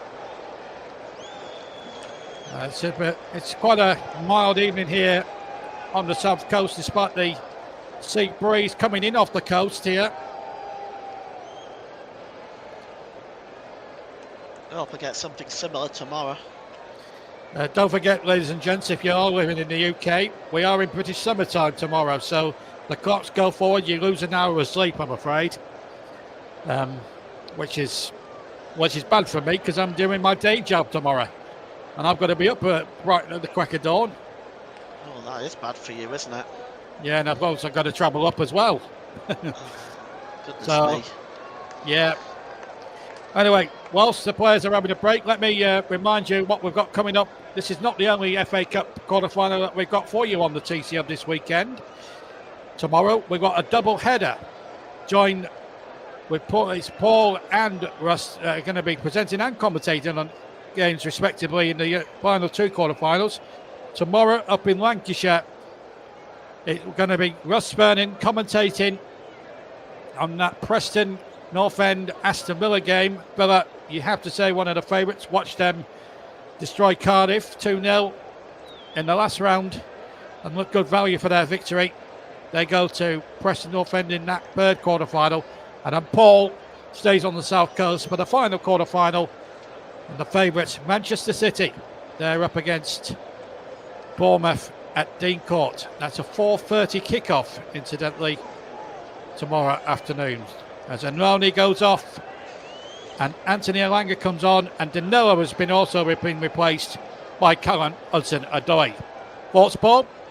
Well, that's interesting. I'm surprised. I'm surprised Iwanyi's gone off. I'm intrigued on who's going to go into that number 9 role. But that is very, very interesting. But I'm glad to see both of those two players on. But I was surprised. Yeah, I'm surprised to see. I'm surprised to see Iwanyi go off, to be honest. Well, I'm guessing, Paul, maybe Elanga's going to play as a centre forward, perhaps. It's possible. It's not his usual position for Forest, so I think it'll be interesting how Nuno sets up here. Well, we'll soon find out anyway. Here's now, what's the referee giving here? There's a foul there on possibly Dominguez by Esteban, and the referee looks like he's going into his back pocket. I think we could see the first bookable offence of the match, and indeed the yellow card's coming out for Purvis Esteban here. I think we knew that was coming from the first half when he got a final warning in the first half, so I'm not surprised to see that. Oh, it is a bit of a naughty one on Dominguez, I must admit. Did clatter him. Oh, yeah, it's big man, is Stupinan, isn't he? Stupinan, yes, absolutely. So the South American is booked. Not surprised, really. But what it does do is give Elanga an opportunity to send this free kick into the mix. He's got dreadlocks and a headband round his head. So you could distinct him very easily. And it's a free kick just to the right of the penalty area, maybe about 5 yards, 10 yards maybe from the edge of the penalty area to the right hand side. Yates is in there, Milinkovic is there. I think Dominguez is there too. Nico Williams is certainly one on the inside of D. Maybe feeding on any possible knockdowns. If it does go back to the edge of the penalty area. 62 gone. Here comes the free kick. Elanga towards the penalty area. Well punched away by the keeper. Anderson trying to retrieve it for Forest. And Yates goes down. He wants a penalty. He's not going to get one, I don't think. They'll check it on the VAR. But Boris Poyon and it's Anderson to the byline. He goes down. Nottm must have got the ball clean. A penalty! It's a penalty for Forest. Peter Banks had no arguments. He had no hesitation in pointing to the spot, and Brighton are incensed. Paul James, what do you think about that? Well, the first one on Ryan Yates was not a penalty. The second one, he did look like he caught him. I'd like to see a replay on that though, JB, but it did look like he caught him. Let's have a look. Well, my initial reaction is, Paul, that he got the ball cleanly from the first angle, but having looked at that replay, I'm not so sure. I think that's a penalty. I think that's a penalty. I think you're right. I think the referee's right. And he's consulted the linesman. VAR will check it, of course, as it's with all the cases. Now, looks like the decision's going to remain the same here. I think we've got some sorting out to do here, Paul. Yeah. I think we'll get a glimpse of this in a moment. And it might be just interesting to see what I think they're still trying to sort it out now. It's being checked by VAR, and we'll wait and see. But looking at it from my perspective, looks like he catches him. It looks like the back foot of Nottm catches Elliot Anderson there. Andy Muddle is the man at Stockley Park, incidentally, folks. Nottm, who was the match winner. Oh, he's going to the big screen now then. I've got a funny feeling this could be overturned, Paul. And look at that. There's Brighton fans that have just taken cash out and are saying that, well... Oh, yeah, $20 is going to buy a referee. Let's look at this. £20 might buy the referee. There is a big contact there, but is there... The only question is there enough contact there by Nottm on Anderson? That's the only question. It's his arm that catches him. But is there enough contact there, Paul? That's the argument that Brighton might say. I think there is, but I think there is. I don't see what the debate is here. Well, Peter Banks just checking, but let's see. Because I mean, a lateral movement like that, Nottm. A lateral movement like that must take Elliot Anderson down to one leg. I'm not even sure he's overturned it. I'm not sure if he's pointed to the spot or is the decision going to stay the same. Obviously, I can't tell. Well, he's done the camera frame, but he's not said one way or another, has he? Well, I'm confused. I'm absolutely... It's not a penalty. He's overturned it. Wow. What do you reckon that, Paul? I think Forest can feel aggrieved with that. I really do. Well, the Forest supporters, let me tell you, are fuming. And Nuno is fuming. And he's absolutely directing his anger. I can understand that to Thomas Bramall, the fourth official. Yeah. Well, there we go again. Good old VAR. Well, if he's looked at what we've seen, I would be furious too. Well, he'll look back at that on the monitor later, and if Brighton are to score from this next attack, then it will be a double whammy, but as it is, it's a goal kick. Well, I'd like to get everyone's thoughts on that. Penalty or not? Paul is convinced that it is a penalty. Now, this first one on Yates, you said it wasn't a penalty. No. And I would have concurred with you with that. The question is, Paul, and this was the only thing I questioned, is there enough contact? That's only the question, because it's a grey area, isn't it? Well, it is, but if you look at his arm, His arm, I mean, you could argue that was it more Anderson putting his foot towards the arm of Mitoma, or did Mitoma make a genuine attempt to grab his leg and pull him over? And that might be the question in the referee's mind. Yeah, well, that's where VAR should come in, but it's a grey area. It's controversy, that's for sure. Anyway, 67 minutes gone in this quarter-final, and amazingly, it's still 0-0. But it's been a much better second half, ladies and gentlemen. That you can be assured of. Anderson in for Forest. Forest, well, they may well have a case for a penalty, but the question would be, was there enough contact? Well, only the referee and Andy Madley, the VAR ref, would know the answers to that. But unfortunately, as we all know, you can't even interview referees these days and give them and ask for explanations. And that's the only other problem with the modern game. Why can't referees come out and justify what decision they made? And it's a shame, really, Paul, because Peter Banks actually has refereed this very sensibly. Yeah, he has. I mean, there'll be questions that will be asked, and the footage of the VAR will be released in due course.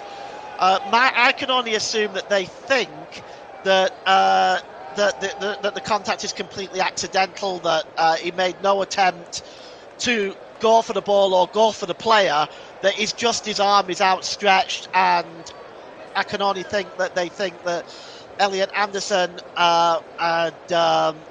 I don't know. For me, it's a penalty. I'm trying to give the referee some credit here. But to me, I can only think that maybe they think there's either not enough contact or that Mitoma knew nothing about it and therefore it shouldn't be a penalty. I don't know. I would argue penalty. And whilst Paul was talking, Dominguez almost tried to tap the ball into the back of the net, but I was confident enough that anything wasn't going to come from that, and I just let Paul do the talking.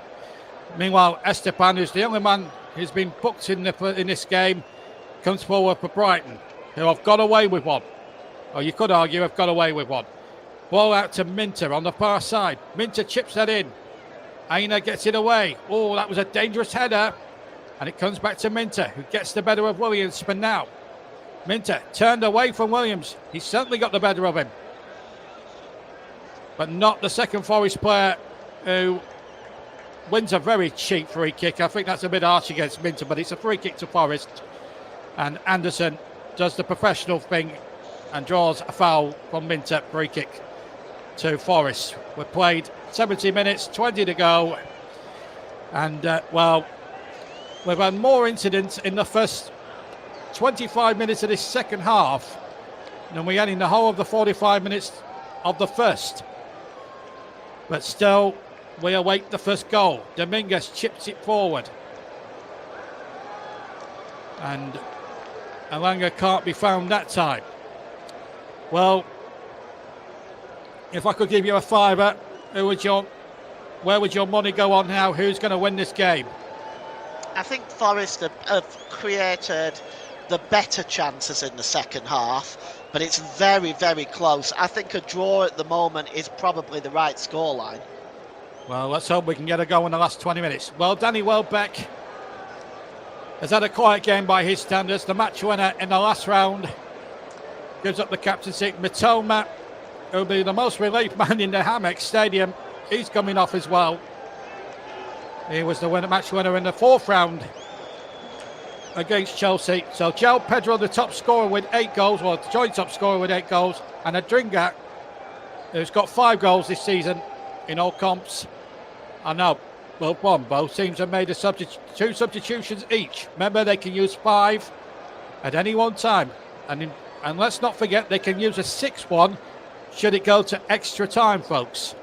So they do get an extra substitution should it go to the extra half an hour, which I dearly hope we don't. I would like some grub and some scran once this game's out. Anyway, here's Anderson over the halfway line. Here come Dominguez. Now then, Awanga's in there. Awanga! Oh, he tried to knock it beyond Verbruggen again. Used his legs, Paul, to dramatic effect. Still 0-0. Oh, it's a super save because it was very clever from Anthony Alanga. The ball through to him was very, very cute. It was a cute slide rule pass through to him. As we take a look at this again, you can see, I think it's Morgan Gibbs-White who slides the ball through to him. And Alanga, just very cheeky outside of the foot type of a shot, but smart goalkeeping by Bart Verbruggen again. And we've got to play down, and we've got a delay here.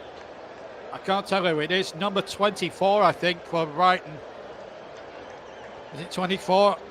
I'm not quite sure yet. I think it might. Oh, dear me. It's number 14. It's Ruta. Yeah, that looks unpleasant. Oh, did you see the way he fell there, JB? Yeah, that was horrible. I'm amazed the television are showing a replay of that, because that looked cringe-worthy. I can tell you now, if you're listening and you're not seeing the TV, let me tell you, don't look at a replay of that. That was, oh, God. I scrunched my face in horror at that. Hopefully he'll be okay. Yeah, we hope so too. But this cup tie, this cup quarter final is on a knife edge, folks. It's still goalless, but it's not for the want of trying. The second half has been miles better than what we saw in the first. And it could swing either way. Looks like Ruta might be okay, actually, Paul. The old magic sponge probably done its stuff again. Yeah, it's just getting onto his feet now, but that could have been so much worse. Yeah, I picked up injuries like that, and I've been on crutches for 3 months. So, you know, but it's amazing with modern medical technology what they can actually do. Yeah. Anyway, that'll be another extra minute or two added on at the end, as the corner is going to be taken from the far side on our right, towards our right. It looks like number 8 Gruder is going to come on. I don't think Root is going to take any further part. He's limping off the field. Let's hope it's just precautionary, and we wish him the best of a speedy recovery. Yeah. Been clapped up by all 4 sides of the Amex Stadium. And a little wave to the crowd saying, don't worry, I'm okay. And number 8 Gruder is going to enter the fray now for the remaining quarter of an hour plus stoppage time here in this quarter final. Forest have a corner far side in front of the Forest fans. Away to mine and Paul's right hand side, and it's Anthony Alanga with the headband to take it. The dreadlocked headband Alanga towards the back post. Can't find Anderson, coming steaming in. They're trying to, I think he was attempting to nod the ball back across the 6-yard area, but it was too high for him, and a goal kick to Brighton. And that was a little bit after the Lord Mayor's show. Yeah, it was a poor corner by Alanga on that left-hand side, just over everybody's head.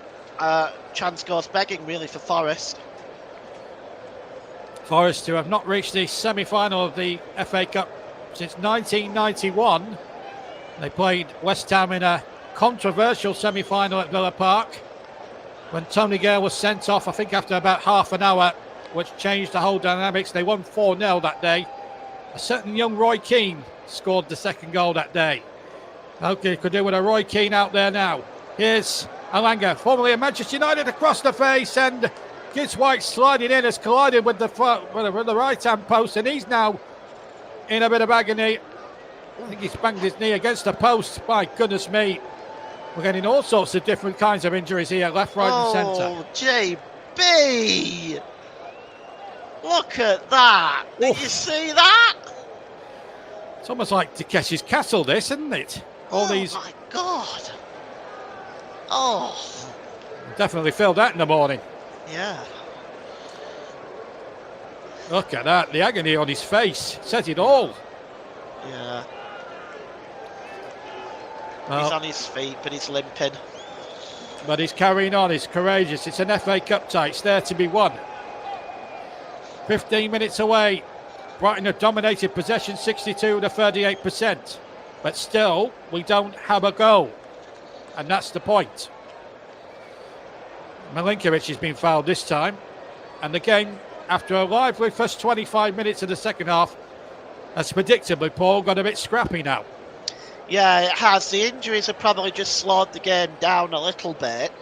But I think as we start to go now into the last 13 minutes of the game, at this point, both sides are thinking, well, just don't lose it. And that could be now a goal now by either side could be enough. Yeah, to coin the old phrase, next goal wins. Anyway, Sells with the free kick. Deep into Brighton territory. Up go the heads. It was won by Ryan Yates. Nottingham born, Nottingham bred. Now the ball down the line. Alanga needs support. Gibbs White's making a break in the middle. Looks like he's shook his injury off, and then Alanga's just run out of pitch. Having said that, though, Adam Webster did a good job in putting him off. Goal kick to Brighton. Good defending by Webster as well, making it difficult for Alanga there. Captain for Brighton has had a pretty impressive game defensively today. Well, he's now the standing captain because obviously Danny Welbeck, who was the captain, he's now off, and Webster has taken command of that. 12 to play, plus any injury or stoppage time, and I think there'll be a fair chunk. So I reckon about at this stage, maybe if you add on the VAR as well, you're looking at least 5 minutes, possibly. Yeah, I would say so. Yeah, 5 or 6 for sure. 5 or 6 for sure, yes. Anyway, here come Brighton. And it's Pedro, one of the joint top scorer, along with Ruta and Welbeck and Mitoma, who tries to thread the ball forward. And here's Gruda. He's run out of pitch again. Another throw in. Well, Brighton have used 3 of their allotted 5. Forest have used 2. I'm sure there'll be more substitutes to come in the next 10 minutes. Brighton are going to make their 4th alteration of the match. There they are. There he is. We'll give you confirmation in a moment or two when that substitution is finally made. But at the moment, we're still looking for that breakthrough in this quarter-final. Remember, Palace are already there. 1-3-0 this afternoon against Fulham in the All-London quarter-final. Here on the south coast in Sussex, it's still 0-0. The ball with Van Bruggen. Just nice one-touch stuff to find his captain Adam Webster. Webster finds number 11 on this far side, and that's Adingana. And he runs into traffic, and it's another throw to Brighton. Well, it's what Alex Ferguson would used to call squeaky bum time. And it looks as if Ursula is going to make another change. Let's confirm who it might be. It's number 25. Yeah, Gomez. Gomez is coming on for Anari. So that's the 4th change that Brighton have made. So they're going for it. There's no doubt about that. 10 to play. And still we await the breakthrough. Esteban, who's on a yellow card, the only one who's walking a disciplinary tightrope at the moment. Yates goes down. Peter Banks on the spot yet again. Free kick to Forest. Well, 10 minutes to go, Paul. It's a toss of a coin now, isn't it, basically? Heads or tails? Yeah, at the moment it's really that simple. There's neither side. Both sides have sort of digressed. Both sides have sort of withdrawn themselves defensively and are not really creating much going forward. They're not risking much going forward. I think at this point, I hate to say this to you, JB, but I think at this point both sides have accepted extra time as a reality. Possibly. Mike has said, first one, no. Second one, probably argue yes, but you would be annoyed if it was given against you. I can see that point of view, Paul, from that particular penalty debate. 81 gone, still 0-0.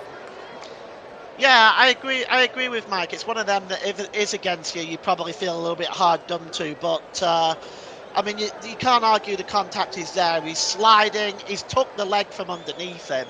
Yeah. You know, I find it hard to say no penalty there. I do. But maybe I'm looking at it from in my perspective.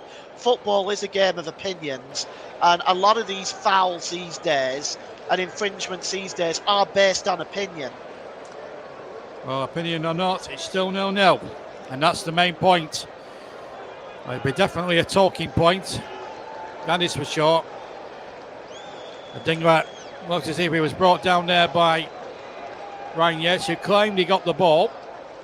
Anyway, 8 to play of normal time. As Paul says, we are on for extra time. It's not been a bad quarter-final by any means.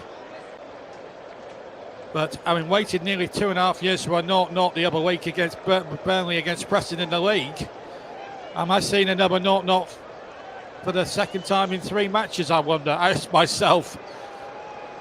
It's one of those, isn't it? You wait 5 years for one and 2 come along at once, like London buses, isn't it? Yeah. Here's the Nico Williams for Forest. Up towards Alanga. But Webster's there for Brighton.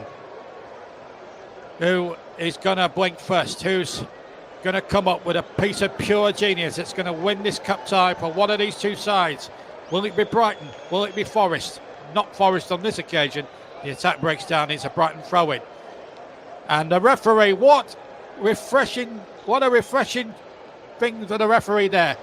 He knew full well that the Brighton player had pinched 5 yards in taking that throw-in and spotted it straight away. That is brilliant refereeing.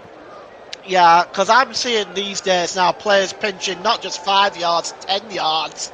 Yes. And I see it every single week, JB, every single week. So it's nice to see a referee pull it up. Peter Banks, be a controversy or not, he's had a good game. Let's just make that point permanently clear. He's had a super match. Now me and Paul now have got a little dilemma. Do we choose a man of the match now, or do we choose a man of the match in extra time? Should it go that far? I think I'll probably wait till extra time, JB, to be honest. Well, it depends if a goal scored in the next 7 minutes or not. Yeah, well, then I have an idea who I'm going to give it to. Well, anyway, we'll see what happens in the next 7 minutes. And that award is our supplementary award, sponsored, of course, by Commentary Services, Barry Swain.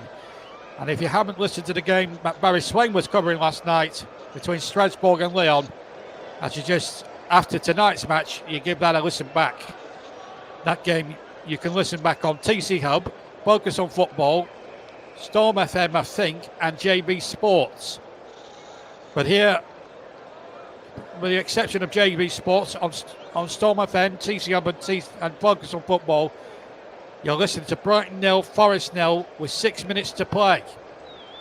Plus additional time where there's going to be at least a good chunk of that.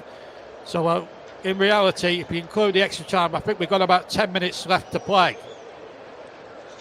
Who's going to blink first? Is Brighton go inside, search for a goal here? Paul back. And Yates with a desperate challenge, and he got away with it. Now the ball hooked forward, and Langer up against Webster. And Webster does enough and gets it back to Verbruggen.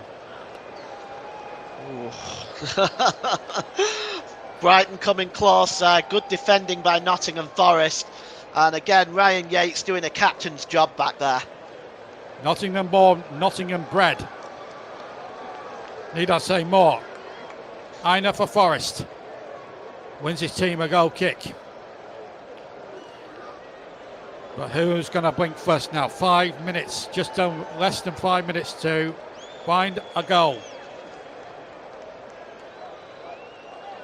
We're going all the way now. Looks like it, doesn't it? Well, you just wonder if Chris Wood had been on the field, would Forest have won it by now? It's hard to ask you that question, because we don't know what might have happened if Wood had been on the field. But it is what it is.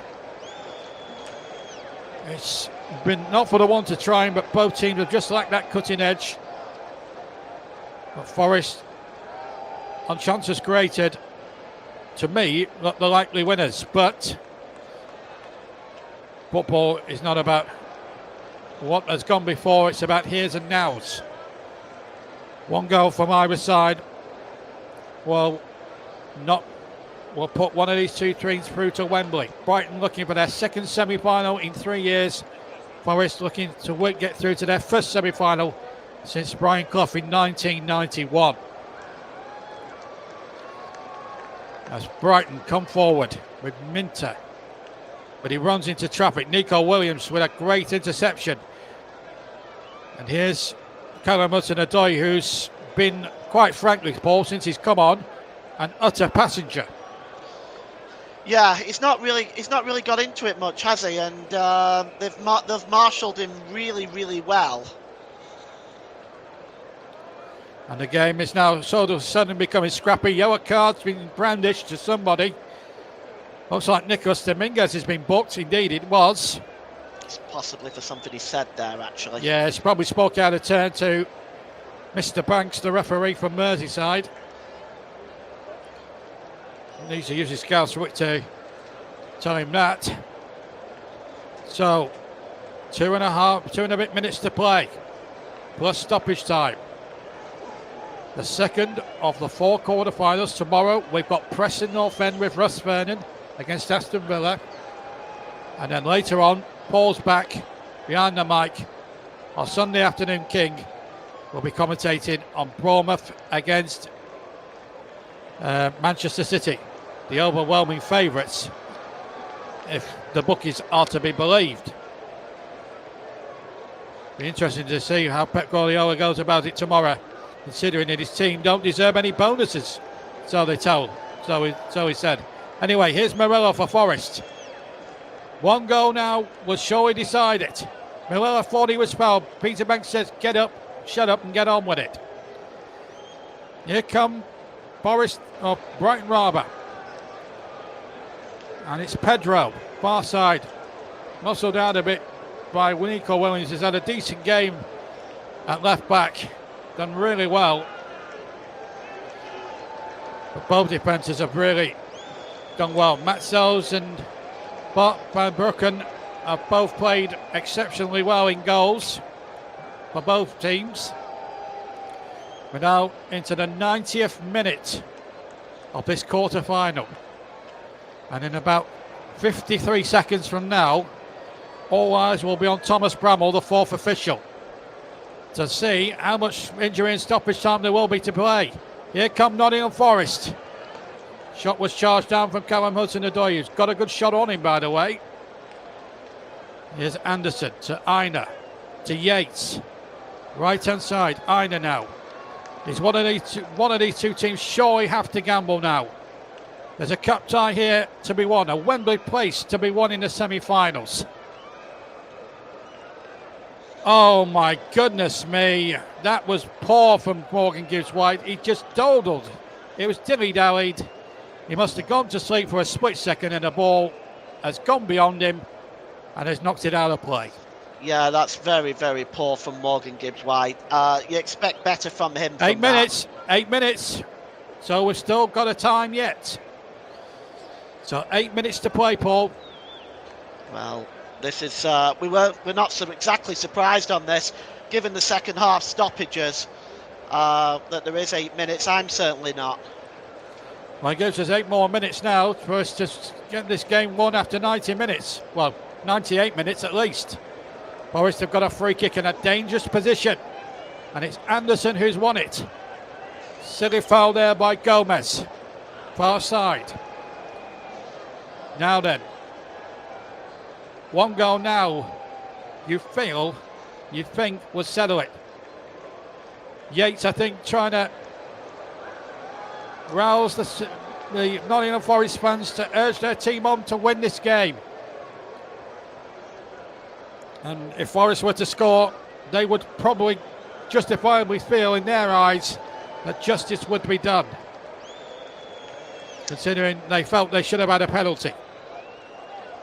So Gibbs-White is going to send it in. Into the area it goes, and the ball knocked back, and it was Morello who got the touch, but it was straight in the arms of Van Broeken, who's fallen over when taking that goal kick, but it's going to come to Aina, who hoists it over the halfway line. And easy into the arms of Van Broeken. 1.5 minutes of the 8 played of stoppage time. There's still no sign of the deadlock as Astepan comes forward again. Good little bit of play there from Boema. Now Brighton going to have a late show at the end, at the deaf ear. Adingra Free kick to Forest, fouled by Adingra. And we've played 2 of the 8 minutes, and the referee now is frustrating Forest because they wanted to take a quick free kick, Paul, and the referee's having none of it. I think there's a substitution, in fact. Yeah, I think there was an issue. They wanted to take that free kick very quickly. The decision was chosen not to, and now Forest are going to make a substitution. And you can see us stooping and grabbing a hold of the ball. He so desperately wants to kick it away, but he's realised, of course, that he has it. It has, in fact, been booked. Yep, and there was no substitution actually made. So I got that wrong. Here's Anderson for Forest. At the moment, his boy on Newcastle side are celebrating a League Cup victory in the town square. Will Forest be celebrating a victory here tonight? Shot comes in, charged away. Ball back on halfway. Aina now. We played 3 of the 8 minutes. 5 to go. Still time yet for one of these two teams to seal a Wembley place. Here's Dominguez. Good ball. And Aina's got to the byline. Pulled back. Surely no. Off the line by Van Broeken. And Van Ecker as well. The ball back across the 6-yard area. And behind for a goal kick. My goodness me, Paul. Well, this again, it gets to the byline. There was a real chance there. There just wasn't enough going towards the goal. You got to go towards goal and take the chances. If you see the cross here by Aina, it's great work by the Nigerian international, Ola Aina, just getting the ball across there really, really well. He gets right to the byline, pulls the ball across. Oh, this just... I only see Gibbs White there, actually. Gets a header down. He just doesn't get enough on it, really. Well, it's certainly been a tremendous battle. We've played 48 minutes. Who is going to blink first? We've got, I think it's Webster who's down at the moment. Yes, it is. Perhaps a bit of cramp, maybe. He's holding the back of his leg. I think it might just be a bit of cramp. Yeah. Let's hope it's not an hammy. Yeah, that's never a good sign, is it? Because that's even a slight pull, put you out for about 2 weeks. Well, that's going to add more time on at the end now. That's concerning for Brighton anyway, and their supporters. Could be a long old night here on the seaside. As day now turns to dusk. I'll tell you what, it's going to be at least 3 in the morning before these Forest fans get home if it goes to extra time, Paul. Yeah, very last thing they want is that. Extra time for such a trip. Always a difficult one. Picking this game, I think, at this particular time and having to travel all that way is a bit difficult. I think they might have been better putting the earlier game on at this time and this game on at the earlier time, I suppose. But it's very difficult, I suppose, when you've got TV rights involved. Yeah, certainly. Yeah, prime time Saturday night as well. But Webster, I don't think he's going to finish the game. No, he looks in a lot of pain, doesn't he? And our physio, I think, is calling the manager over. I think he's going to make a substitution. So we're going to play well beyond 100 minutes here. That I don't think we have any doubts. This will be the 5th substitution for Brighton if they do decide to go with this. And they will be allowed 1 more in extra time, of course. That's Forest have only used 2. I'm trying to wake up if it's the 3rd, but I'm not sure they have. They haven't. So it's still, it's 2. So they could use, I think, 4 in extra time, which probably will suit their needs better than anyone else. But having said that, though, they've got Willie Bowie, Toffolo. They've not really got much else on the bench. Maybe Moreno as well.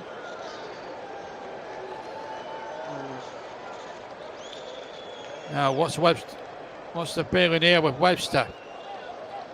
Is he going to continue, or will he have to remove that armband?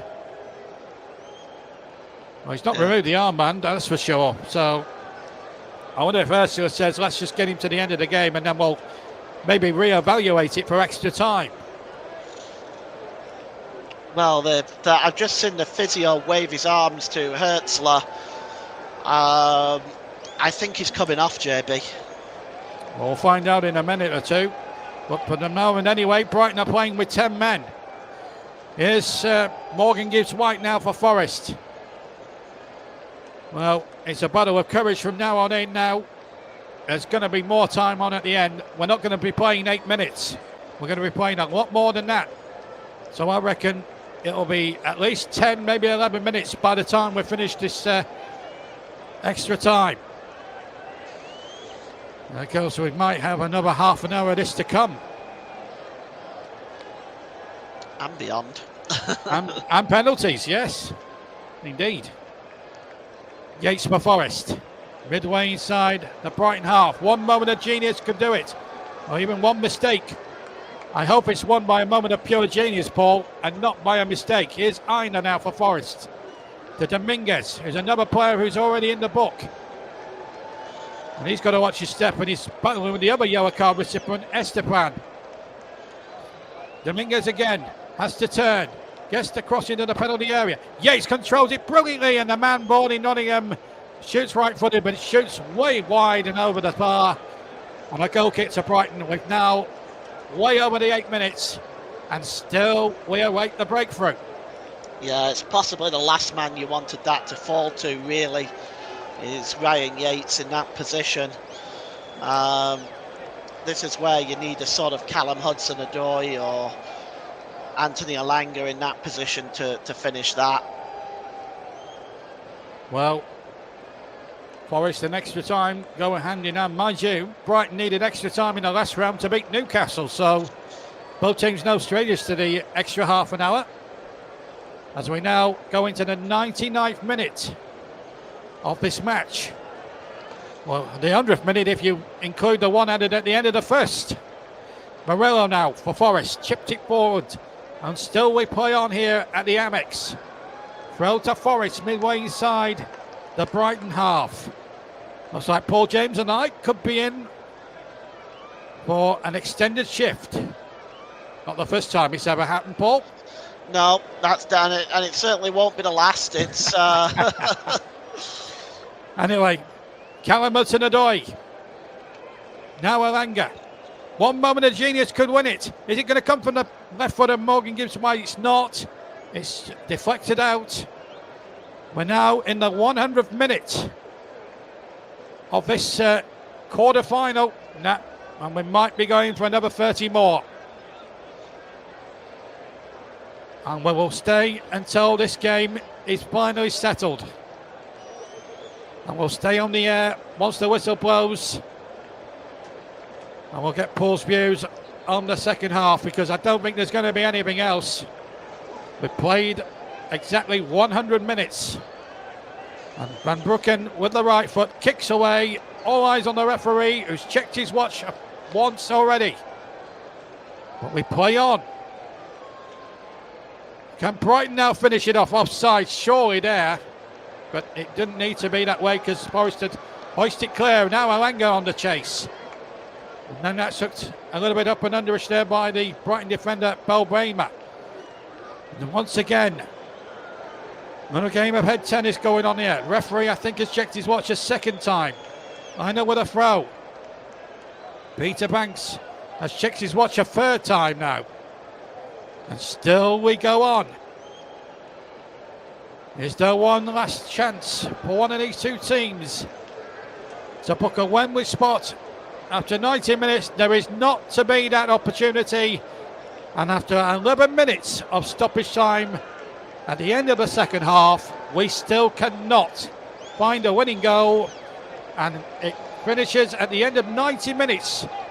Nottingham Forest 0, or Brighton and Hove Albion rather 0. Nottingham Forest 0. Better second half, Paul James. But unfortunately, still, we cannot find a breakthrough. Yeah, better second half, but that didn't seem to matter really. The goals didn't come. Chances were falling for both sides really, especially around the start of the second half, with both goalkeepers having to make smart saves. I think, to be honest with you, I don't see where the goal is coming from right now, the way both sides are playing. Are you telling me you're going to penalties, Paul? I think, I'm not going to say for sure, But I think it is a distinct possibility the way both sides are playing. I just don't see where a goal is coming from. Well, you said there were going to be goals in the cup final once, and we got none. So Yes, I remember that. Thanks for that. there's hope yet, folks. Now let's go back to this contentious penalty decision, because this was the talking point. The first one on Ryan Yates, we can both agree it wasn't a penalty because he sort of looks for it, doesn't he? Yeah, he did. He absolutely did. The second one, however. Yeah, the second one I still maintain was a penalty. He caught him. It was enough to knock him off balance. Again, the referee might have looked at that and thought that was possibly more accidental. It was unintended. The arm was, he couldn't move his arm out of the way. There could be a number of reasons why he was given. I would certainly have felt that if it was given, it would have been justified. But then we've got, Luke Turner's come on and he said, Forest man here, just want to say that I was actually glad that penalty wasn't given. 1-1 that is decided. And Luke reckons Anderson went into Nottm. Your views on that? Opinion? Well, I mentioned that earlier in the half. I said it's possible the referee might have looked at it that way. It is possible the referee might have looked at it that way. So it's like I said, it's a matter of opinion, isn't it? It's one of them. For Indeed, me, the more and more I look at it, the more and more I think it should have been given. But yeah, it's a difficult one to call, I think. Absolutely, and I think we've all got to admit now this is going all the way.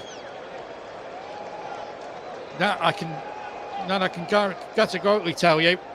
So we're now going to extra time, folks. Dunker's been replaced, or Webster's been replaced by Lewis Dunker, which we all thought was going to happen anyway. So that substitution has now took place. Yeah, I can't say I'm surprised on that. He did. The physio was waving him off. I would say at that point, and I can certainly understand why they've removed him. He did look in a lot of pain. So Lewis Dunk is on now, and it's certainly an adequate replacement. Lewis Dunk is an excellent defender. Absolutely. Lewis Dunk, who's the club captain here at Brighton, has been there through the good times and the harsh times. He was here when Brighton were a run-of-the-mill championship team for a few years under Gus Poyet and one or two others.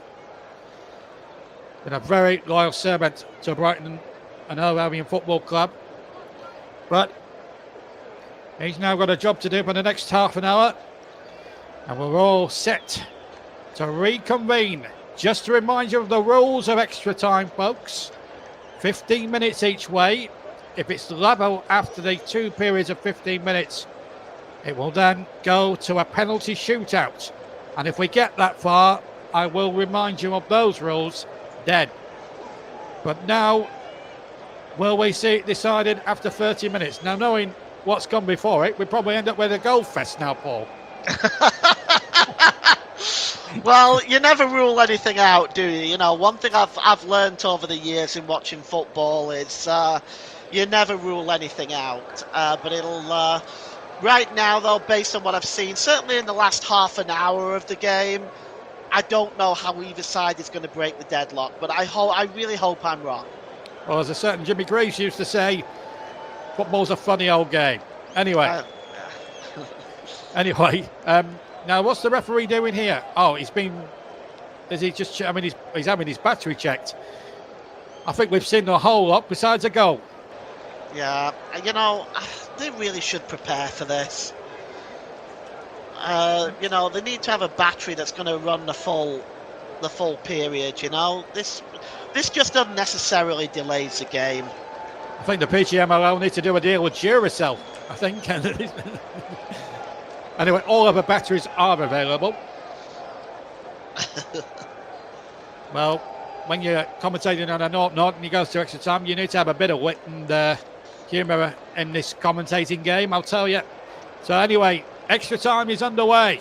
Forest kickers get us underway, and it's A kick away by Matt Sells.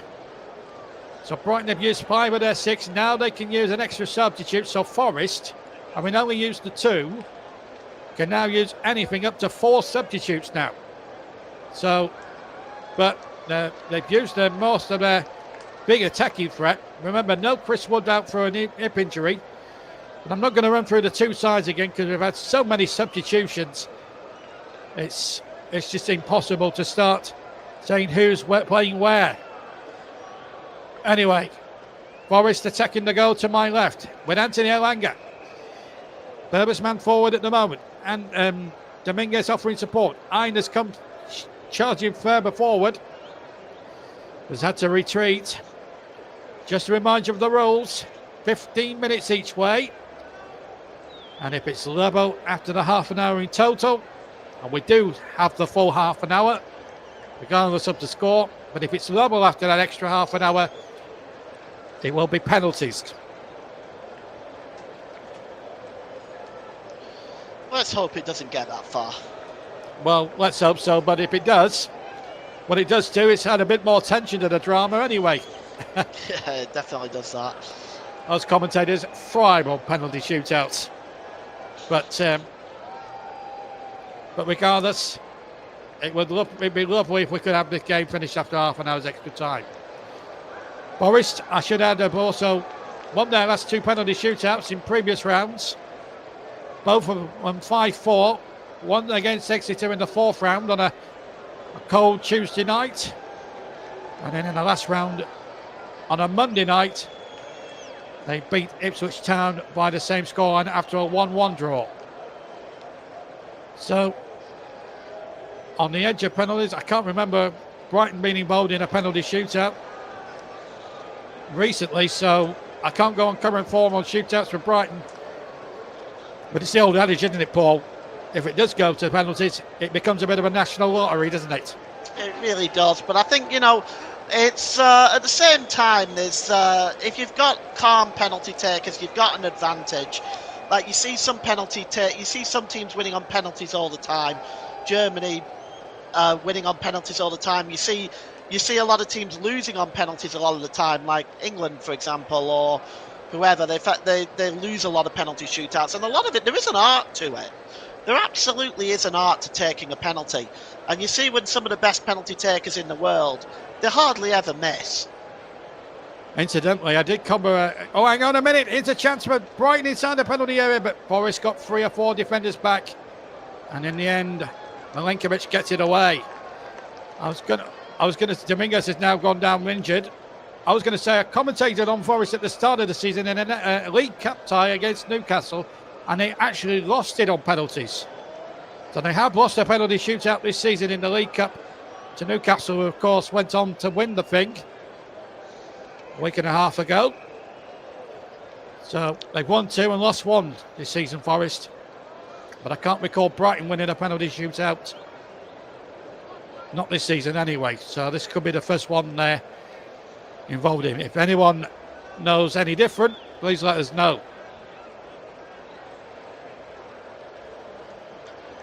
Three minutes 47 gone in this first period of extra time, and still no sign of any breakthrough of any sort in this quarter-final. The only team guaranteed to be in the semi-draw is Crystal Palace, 3-0 winners over Fulham. In the Championship, Burnley won, Leeds dropped points. The gap between Sheffield United and Burnley in third is 2 points, with Leeds sandwiched in between. Could well rest on that game on the 21st at Turf Moor. Here's Callum Hudson-Odoi, who's been virtually a passenger. Now has a chance to express himself in extra time. Back to Dominguez, who shoots but when falls over in doing so. Here's Yates. Gibbs White has gone over to the right-hand side. Checks back. Aino's cross flicked in. It's beyond everybody. And out for a throw-in, level with the 18-yard box of Brighton to Nottingham Forest. Good build-up by Nottingham Forest, but again, the last ball isn't there, is it? The final ball just not there. But that was good build-up play in that run of attack. Dominguez being replaced by Silva now. That's the third substitution that Forest have used now. And this comes 5 minutes into extra time. 10 minutes of the first period to play. And still no breakthrough. The deadlock still to be broken. Which one of these two great footballing names are going to join Crystal Palace in the semi-final lineup?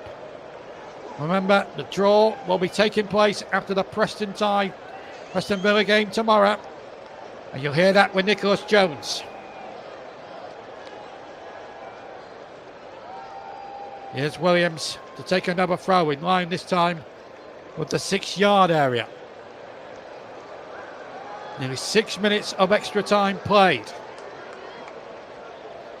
Gonna be a long old Saturday night on the South Coast, folks. Williams with the throw. Headed away by the Brighton defenders. Well, my last FA Cup tie was at Villa Park, and it was a straightforward open and shut case for Villa, who dominated the game from start to finish against Cardiff. But this one, very firmly in the balance. The most open FA Cup competitions probably since 2008. We saw two Championship teams reach the semi-finals, and Cardiff reached the final and beaten by Harry Redknapp's Portsmouth. That's going to be a yellow card against Ryan Yates. He was a professional foul, and he says to Peter Banks, fair play, mate, it was a yellow card. Yeah, absolutely can't argue with that. He had to take one for the team there for sure. And a man born in Nottingham becomes the third player to go in the referee's notepad. 7 minutes of extra time played on the South Coast in Sussex. Still no score. If you've joined us on the TC Hub at all platforms. Van Hecker with the free kick for Brighton. 15 yards inside Brighton territory. Minter into the penalty area it goes, and the deflection takes it away, and then the ball played out to the far side, and Minter coming in at the far post. The ball's actually gone on the roof of the net. Pop Gruder was going to let it go, and he took too long, and in the end the chance had in fact gone, and a Dingrat just couldn't get the cross in from the far side correct. It gone in the extra time, and still, Paul, we are frustrated in our quest to find a goal here tonight. Yeah, it was a really good build-up play by Brighton, and a Dingrat's shot, I think it was blocked really well, and again, both sides finding it very difficult to break the other side down. Both teams defending very, very well. I think it's really going to be a battle in the midfield to see if this game can be broken before penalties. But both sides, it's not for want of trying. I think it's just both sides have defended very, very well. I don't think we'll be picking this one out of the archives to say it was to be one of my choices for the 20 best ever games I've ever been involved with. It's been one of the worst, really, in terms of goal-mouth excitement. Overweight, here's Amanga inside the penalty area. It breaks here for Otanadoy inside the area, but it's retreated out of it, and here's the ball chipped in there. It's an aimless one, really, from Elanga, and now the referee stopped it. Another injury this time, and it's Lewis Dunk, the captain. Oh, that's a head injury. And the referee, well, if it's an head injury, then the referee was well within his rights to stop it. Oh, wait till you see a replay of that, JB. Let's have a look. Here we go. In fact, it was two of the Brighton players colliding with each other. Yeah. Estepan and Dunk. Oh. It's like a horror show, isn't it? We've seen some pretty horrific things today.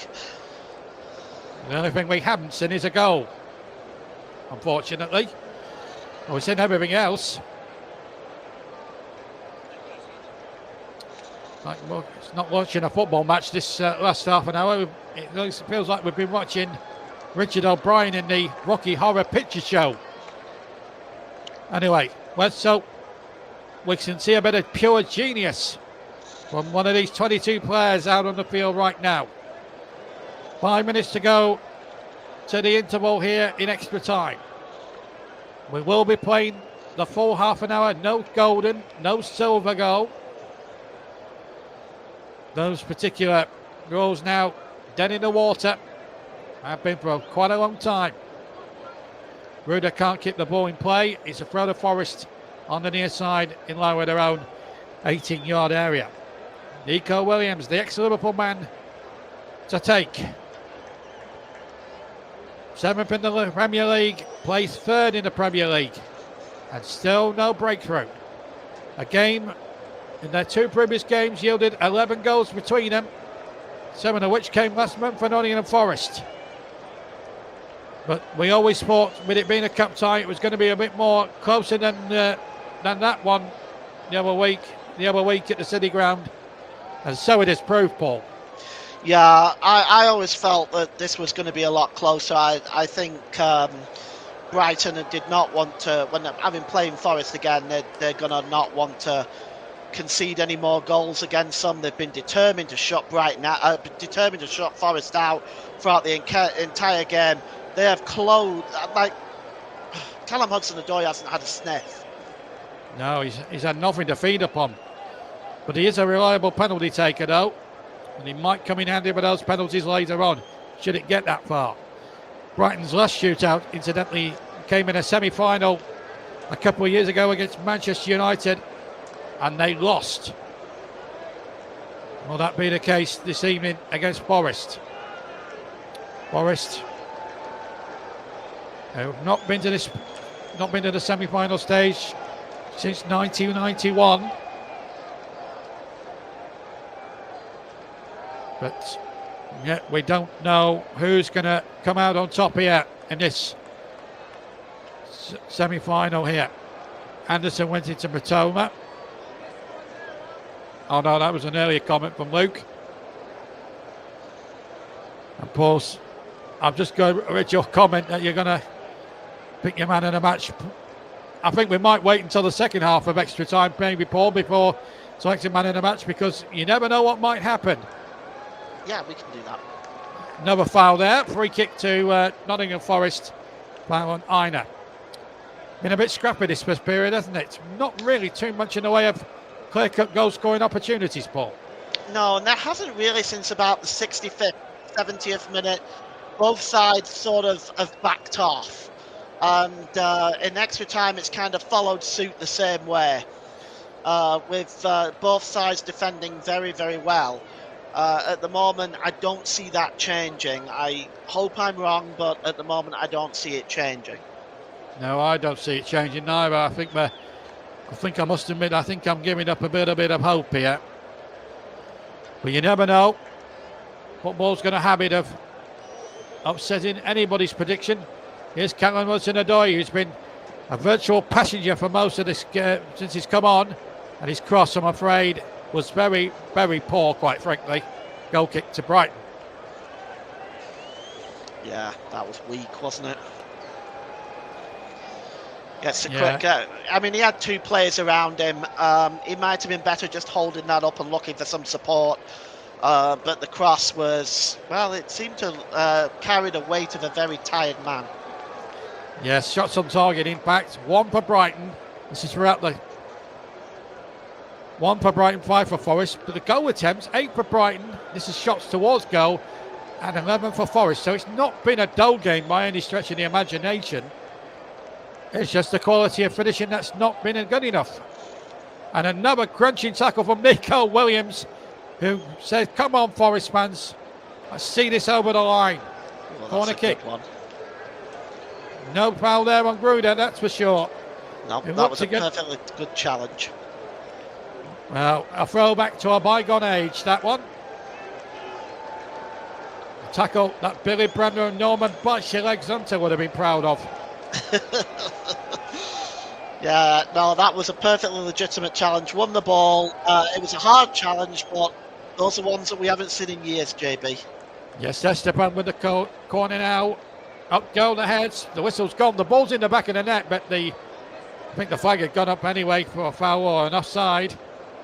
Anyway, Peter Banks has blown anyway. Free kick to Forest. The goal quite obviously doesn't stand. We're now into 1 minute at the end of the first half here. We started this commentary 2 hours ago in wonderful sunshine. Now it's gloomy and a lot more colder than it was 2 hours ago, Paul. Yeah, the wind coming in from the sea. It's a little chillier. Well, you get more fish and chips tomorrow because you're down in Dorset tomorrow, aren't you? I'll rate them. Brighton versus Bournemouth fish and chips. Yeah, don't forget to include that in the commentary tomorrow. Anyway, we're playing nearly the 1 minute at the end of the first half. Just another 10 seconds to play. And then now, all being well, they should actually just swap straight away. And there's a player gone down there off the ball, and the referee said free kick. So we've got one last chance now. And Gruner was the man fouled. Sorry, I think it was Morello. Yeah, just nudges him off there, doesn't he, Paul?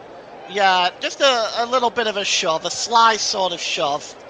And the referee spots that well.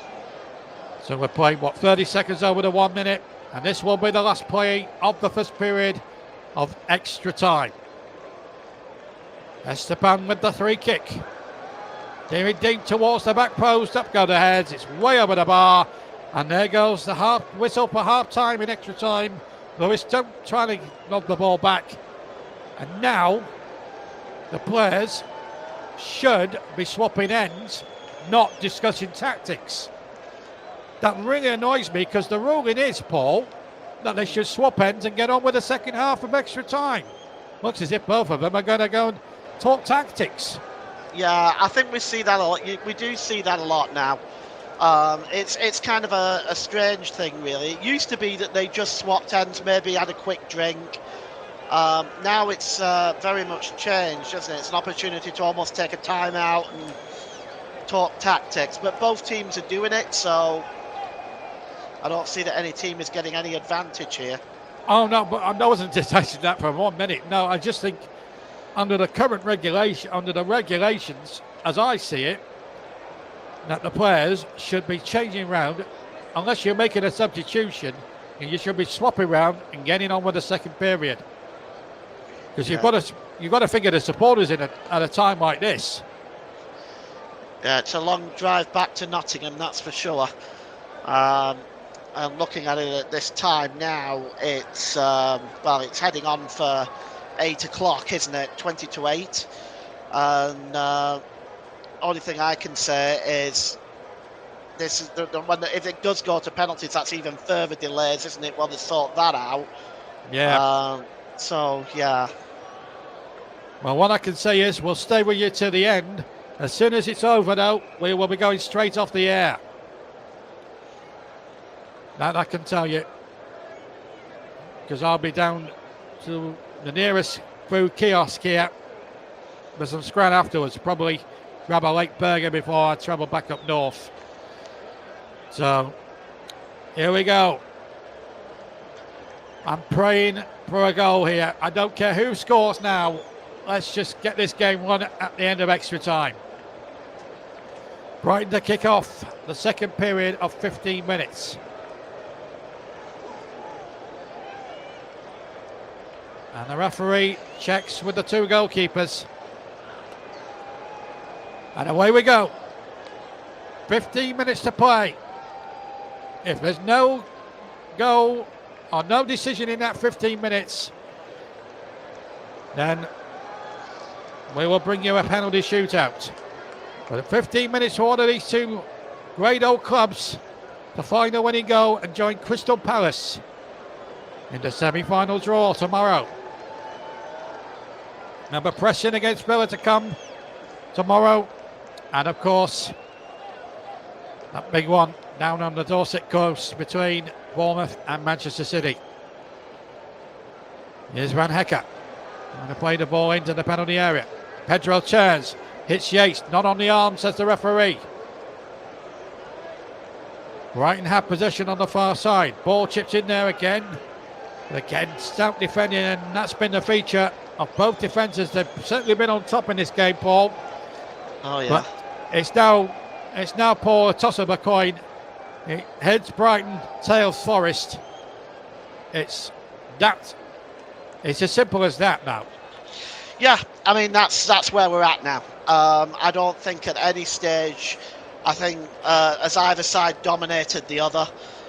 Well, here's a chance now. Oh, I thought for a moment it was Gomez flying in at the back post there. What a presentable opportunity that was for Brighton. And they're going for it at the start. He should have scored that. Not a chance. Well, here comes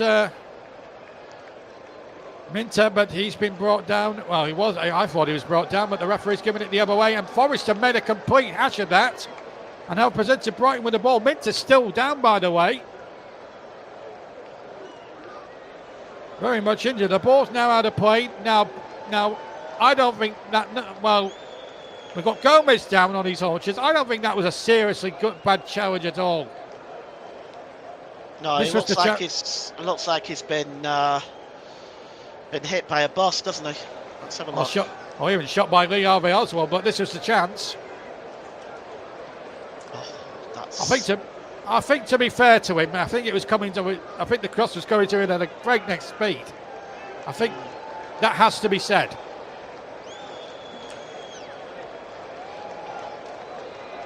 Looks like a couple of players down with cramp. Gomez is up, surprise, surprise. Looks very... Well, he looks all right to me, and I don't think it was all need for that projecting. That really winds me up, really, Paul, when you see players down in supposed agony, and then they get up with about 10 seconds later, and all's hunky dory again. That really winds me up. Mind you, I can understand Minter. He's definitely got cramp, that's for sure. He's hobbling about a bit, and it's been at it since the first minute tonight. He's put a real shift in for his team, but he's still going to carry on. Bodies on the line for a Wembley place here in the semi-finals. That's how much it means. Pedro gets the ball in there. Header comes in, and Mitoma. Oh, was it Mitoma? No, it was Gomez, sorry. And it's Matt Sells again, saving Forest, but Brighton here, turning up the power. What a super save that was, JB. What a super save. Oh, brilliant. Up to way to his left like a salmon. Esteban with the corner. Brighton have suddenly decided to move up a couple of gears. The second half of extra time is certainly going to be a lot more entertaining than the first. Here comes the corner from the near side, too close to Sells. And the referee's going to have to book Van Hecker for that, because that's blatant obstruction. But the crossing was a good one. And Gomez should have scored. Matt Sells furious there. Wrapped up there. He's not the tallest of Ben Gomez, but Sells showing why he's one of the best goalkeepers in the Premier League. I mean, I think Gomez has done everything he could there. That is just a superb save. Maybe I've done good. Well, I've done him a disservice. Anyway, here comes Owen, the goalkeeper again, forced into action. Jesus Christ. Forrest on the rack now, and now Alanga has not got the free kick. He feels a little bit peeved by the whole thing, but it's Brighton with the ascendancy now. 10 to play. That's sure going to be a free kick to Brighton, and a yellow card possibly against Nico Williams. Yeah, that's a yellow for me. Well, I don't know what he's complaining about, because that's a nailed on foul for sure. I don't think he is complaining. I think that is without a doubt. Well, he is complaining actually, and I'm not sure why, because that was a blatant foul. Well, he's been booked, that's for sure. It was a foul on a Dingwa. So the big man in there, Lewis Dunk, Van Hecker, all in there. Wouldn't it be great from a Brighton point of view if Lewis Dunk was to divide the two teams with a goal himself? He's capable of scoring headed goals, Dunk. He has done it down the years. A Brighton man through and through.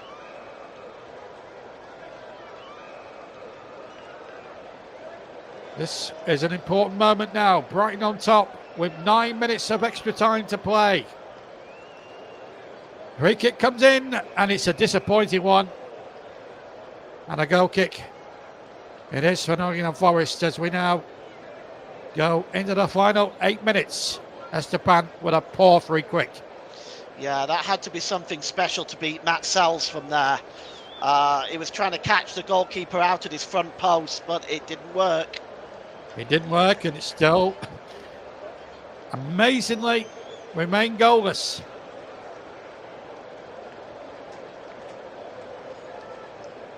Both sets of supporters trying to lift their team into one final effort.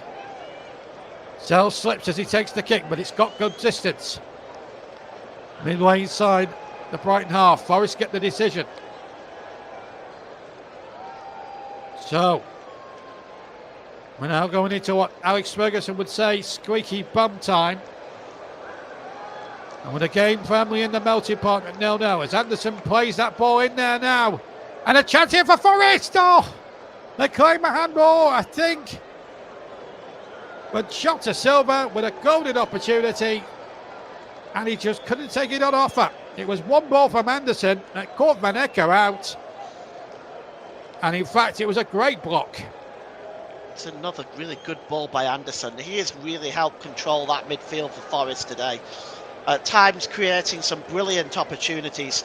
And this is Van Ecke not dealing with that properly. And perhaps Jota Silva not expecting the ball to fall to him the way that it did. Having said that though, Van Ecke got himself out of jail for now.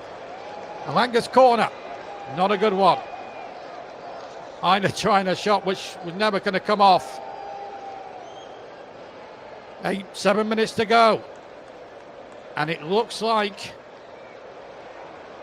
barring miracles, that we're going to have a penalty shootout. And the miracle nearly has happened a couple of times. Both teams have had presentable opportunities. But still no break at the moment. Gomez runs over the halfway line. Oh, he was tripped there. Now the yellow cards are starting to pile up. Yeah, definite yellow card. No attempt to win the ball. Can't argue. No, you can't. Definite foul there on Gomez by Barjan Gruda, who's the latest man in Mr. Banks' notebook. Free kick to Forest on halfway. And still, believe it or not, remains goalless in this second of 4 FA Cup quarter-finals. 2 more tomorrow on the TC Hub. Paul will be at the later one between Bournemouth and Manchester City. And Ross Vernon will be up in Lancashire, describing the play in Preston against Aston Villa. You'll be able to hear both of those in full tomorrow afternoon. And in between, be an interesting game, that Preston and Villa game. 2 founder members of the Football League taking part in the oldest cup competition in the world. You know, the first meeting between those sides, January the 10th, 1888, in the FA Cup, 8 months before the Whitechapel murders. That's how old that fixture is. Yeah. Meanwhile, in the present day, Mirella has fouled João Pedro, the joint top scorer for Brighton. And that is a free kick right on the edge of the area. And pressure building on Forest as we go into that final 5 minutes. And this is the cup tie here and now, Paul. And this is, I think, is where the only way that either side is going to win it, I think, is from the set pieces. Our set pieces, we thought were going to be the key today. Forest have scored 8 from 6 corners for sure. I think Gomez fancies this one on his left foot, perhaps. Well, Fabian Ursula is a terrific manager. Remember, Oliver Grasner's Crystal Palace are there. They can relax now and watch these other 4 quarter-finals of the 3 quarterfinals play out. Looks like it could be Gomez, Esteban with the right, or Gomez with the right, Esteban possibly with the left. Let's see. It's to the right of centre. Esteban with the left foot deflected, and it's going to be a corner to Brighton. After all that build-up, it's a little after the Lord Mayor's show, but it's a corner kick to Brighton. So the danger is not over yet for Nottingham Forest. Forest wall holding up well there. Wasn't able to get it over and down. No. It's Esteban with the corner. One goal now will decide the whole thing. That's a disappointing corner, it must be said. Ball back with Adingwa inside the final 3. And this is tension right here, right now.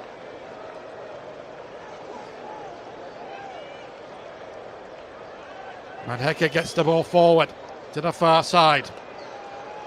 And here is number 8, Gruder. One of these sides must have a desire of winning this now in the next 3 minutes. There isn't a goal in that time. Then it's penalties. Esteban across and it's in! But the flag is up and it will not count.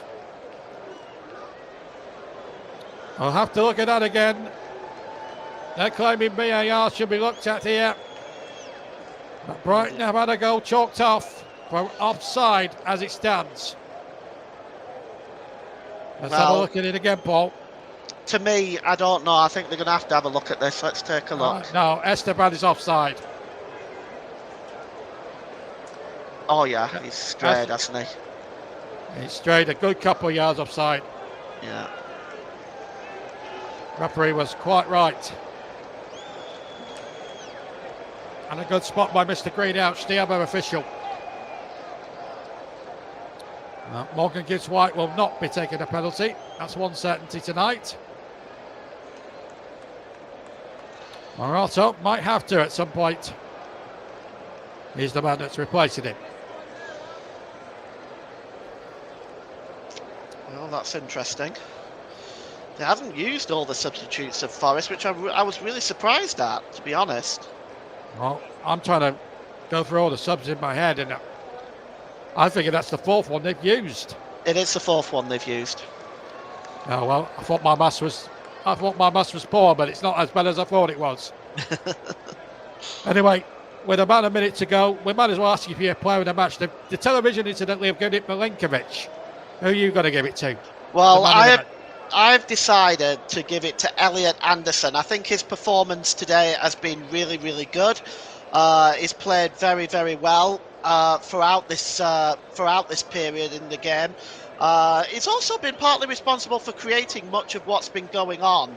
So for Forest, anyway, from their perspective. So I think Elliot Anderson for me is the man of the match, as sponsored by Commentary Services. Yes, Barry Swain's brilliant commentary services. Elliot Anderson, a good choice from Paul James. Man upset went for Milinkovic for the television vote. But here comes João Pedro. Tries to get the shot in. Charged away. And hooked away by Jota Silva. And Brighton come again. We've played the half an hour. Are we going to play any more? At the moment, no sign from the 4th official how much longer we're going to play. Forest making a bit of a hash of trying to clear the lines. Looks like they've got away with it. We've played 20 seconds over the half an hour. We've got an extra minute and we've played 30 seconds of that. Unless there's a miracle in the next 30 seconds, I think it's a certainty, Paul. Now we could have penalties, but here come Forest. And Langer can't latch onto that through ball. Van Hecke is there. And surely, barring accidents, this tie is going to be settled for 12 yards radius. Yeah, it looks that way, doesn't it? And I kind of felt it was from the beginning of extra time. Neither side has really looked threatening, except for a brief few minutes with Brighton, where Matt Sells came up big for the Reds. And Brighton had another chance inside the penalty area, but Alanga gets it out. Still we play on. Way over a minute at the end. Van Hecker down the left-hand side. Again, challenges going in thick and fast, and there we go, end of extra time. And for the second time in 3 games, having had 2.5 years without a 0-0, that's my second one in 3 matches. Oh dear. So we are going, but in all seriousness now, it's finished goalless after extra time, and the game is now going to be decided from 12 yards. Yeah. And you wouldn't want to dare at this point, Paul, give me a winner at this stage, would you? It's penalties, I daren't. But Forest have done very, very well on penalties this season. What might give it for Brighton, though, is Bart Verbruggen is a really good penalty stopper. So it could go either way, this one, JB. Indeed. And this is the FA Cup, and anything is possible. And if Forest have won the 2 out of their last 3 shootouts, both in the FA Cup, the one they lost was in the League Cup against Newcastle, the eventual winners. Well, this is where Nuno Espirito Santo and Fabian Erziger have to earn their coin and pick 5 capable penalty shooters. It's a tricky one. It's a tricky one, and well, you'd think Callum Hudson-Odoi will be one for Nottingham Forest. Agreed. Probably Anthony Alanga as well.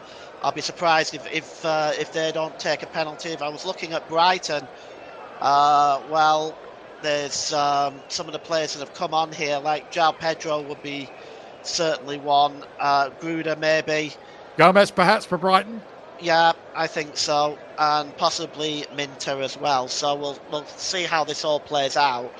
But one thing's for sure, JB, this is going to be very, very interesting. Yeah, that's for sure. As we just see that save again from Matt Sells to deny Gomez. Let me just remind you before we commentate on the penalty shootout that they're going to toss for both end and rider first kick. I'm not sure what the ruling is on that coin toss. Is it for both end and first kick, or is it for both? Are they separate coin tosses? They're separate coin tosses. They'll do a coin toss to determine who'll take first, and there'll be a coin toss to determine at which end. Well, that's cleared that up then. The other rules I should make you aware of if you're unfamiliar with the concept of a penalty shootout, or you're listening to us for the very first time. Let me remind you of the rules. Both teams have 5 statutory penalties each. If it's level after the 5 statutory penalties, we go on to sudden death. If one was to miss and the one was to score in sudden death, then that team would go through. It's as simple as that. That's the rule for penalties. Goalkeepers must not come off the line before the kick is taken. Lewis Dunk and Ryan Yates, both one-club men in their own right. Lewis Dunk, Brighton through and through. Ryan Yates, Nottingham Forest through and through. Looks like they're taking the coin toss now, JB. And I think, I'm not sure which end they're going to go to. Do you think it's an advantage to get whatever end they go at? Do you think it's an advantage? Or? Well, I do when I think here would be, because if Ryan Yates wins the toss, he can kick towards the Nottingham Forest fans behind that goal to our right. It's definitely not going to the right by the looks of it. Right. Because looks like we're going to the Brighton end. So it looks like they won 1 penalties each, because I think it's Verbruggen that is now taking his position in goal, or is it? Let's see. We're just waiting for Matt Sells. Looks like they're going towards the left-hand side. It is really a toss of a coin now, isn't it, Paul? Because, let's face it, it is a bit of a lottery, as the old phrase says. Well, let's see. Well, both Van Bruggen and Sells are getting their last minute instructions from the referee. And it looks as if João Pedro is going to be first up for Brighton. So it looks as if Brighton have won both coin tosses. The question is, what advantage is that to the Brighton? We'll soon find out. Matt Sells, the hero of the last round against Ipswich, will face first down the left-hand end at the Amex. Just another reminder, 5 penalties each, level after 5, sudden death. Simple as that. João Pedro, who came on as a substitute, will go first for Brighton and Hove Albion. The 1983 finalists to go first. Right-footed to give Brighton a perfect start. Steps up, right-footed, and beats Sells, who dived to his right. The ball went the same way, but Pedro puts it nicely in the left-hand corner, and Brighton go ahead 1-0. Really, really good penalty, that. And Sells, very unlucky, I have to say. Nearly got there. Nearly got there. Yeah, nearly got there, but it was a lot of power in that, and that was a confident penalty taken. Now Elliot Anderson, Paul James' man of the match, to go up first for Nottingham Forest. Newcastle born and bred, signed from Newcastle this season. Has been at the heart of all the good things that Nottingham Forest have been good at this season. Again, right-footed. Again, a 3 or 4 step well up and scores in the opposite corner, the right-hand corner. The goalkeeper went the wrong way, and Forest are level at 1 penalty all. Yeah. Well, that was a good penalty. And, well, I think they can be quite happy with that. Can Nottingham Forest. Good penalties. Just sends the goalkeeper the wrong way. And it is 1-1 on penalties. Well, Matt Sells faces up again. Brighton's second kick now.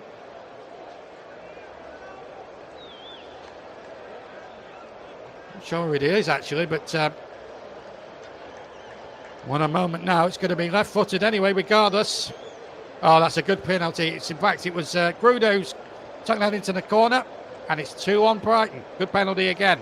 This time Sells going the wrong way. Yeah, so calm, so calm, so calm. Sells tried every trick in the book to put him off. In fact, he went a bit more central than I first thought. Good penalty. Callum Hudson-Odoi is the next one to try his luck for Nottingham Forest. Has been a virtual passenger. Hasn't really featured in any bright moments since he came on as a substitute, but he knows this is a crucial kick. This is a second Forest penalty. Right-footed. Oh, just in the left-hand corner. The goalkeeper might have got a glove on that, but it is 2-2. And Nuno can't watch. Well, that was a good penalty, and he looked very calm about it. And I have to say that was a really, really good penalty.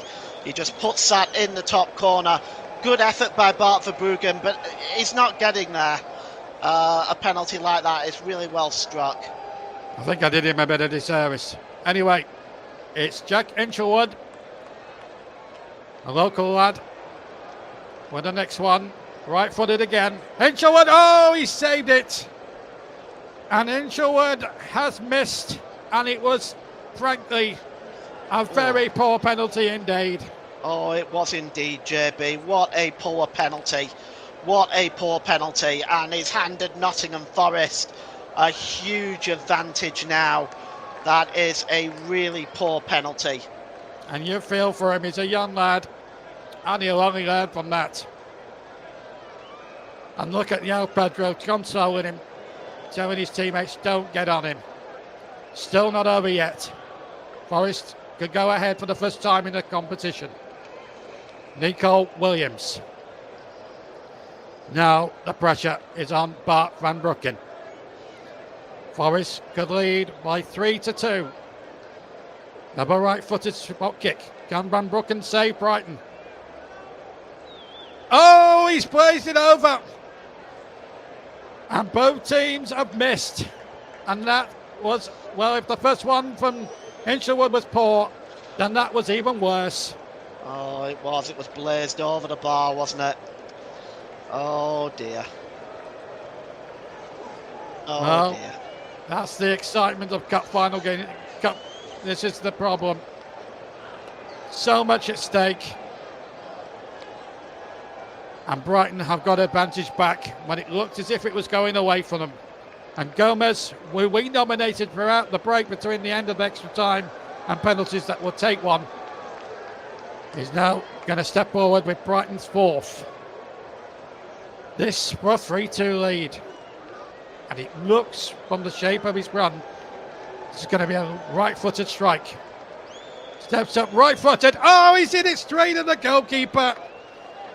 Yes, he hit it with power, but it was too close to Sells. Oh, way too close to the goalkeeper. Oh, my goodness me. And we're still tied at 2, JB. And a second miss for Brighton. And now Forest given yet another lifeline. And, well... Do you get the expression, do you get the feeling that their name's on the cup for the first time since 1959? I don't want to tempt fate by saying it. Well, that depends on who's stepping up next and whether or not he can do a job. Well, it's Milinkovic with the right foot who's the next one up. And again, the pressure is on Van Broeken. He comes up right-footed and scores just. Van Broeken gets right. Went to his left, the ball went to the same end, but it went in the right-hand corner, and Forest lead for the first time by 3-2. And Brighton now, Paul, can ill afford to miss the next one. Well, they can't afford to mix the next one, JB, or they're out. It'll be all over if it does. Yeah. Good penalty, though. Yeah, it kind of showed Hinchelwood how that is actually done. You do have to put a bit of power behind it. If the goalkeeper is going the right way. Well, Lewis Dunk, the club captain, has to score. Otherwise, his team are out of the FA Cup. Wouldn't want to be in his shoes, JB. You wouldn't. With the right foot, Dunk steps forward and has scored in the right corner. Brighton, for now, stay alive. Well, it ends the rot there of the 2 missed penalties. That puts the pressure back on Forest again. Well, if Forest score here, they win. So essentially, it's match point at this stage, JB. And essentially, and roughly, it's sudden death. And it's Ryan Yates, the Nottingham Forest fan, born and bred, has the chance to send his team to Wembley for the FA Cup semi-finals. Again, another right-footed penalty. You wouldn't want to see him miss, would you? No one would want to see him miss. Yates with the right foot. He scored! And it's Nottingham Forest by 4-3, who go into the semi-finals for the first time since 1991. And he's run all the length of the field to the Nottingham Forest supporters. And it may be a long journey back for them tonight, but it will be well worth it for sure. Ryan Yates. What a moment for him. And Forest are at Wembley. Well, what a moment it'll be. And, well, all I can say is that is very, very impressive for Nottingham Forest.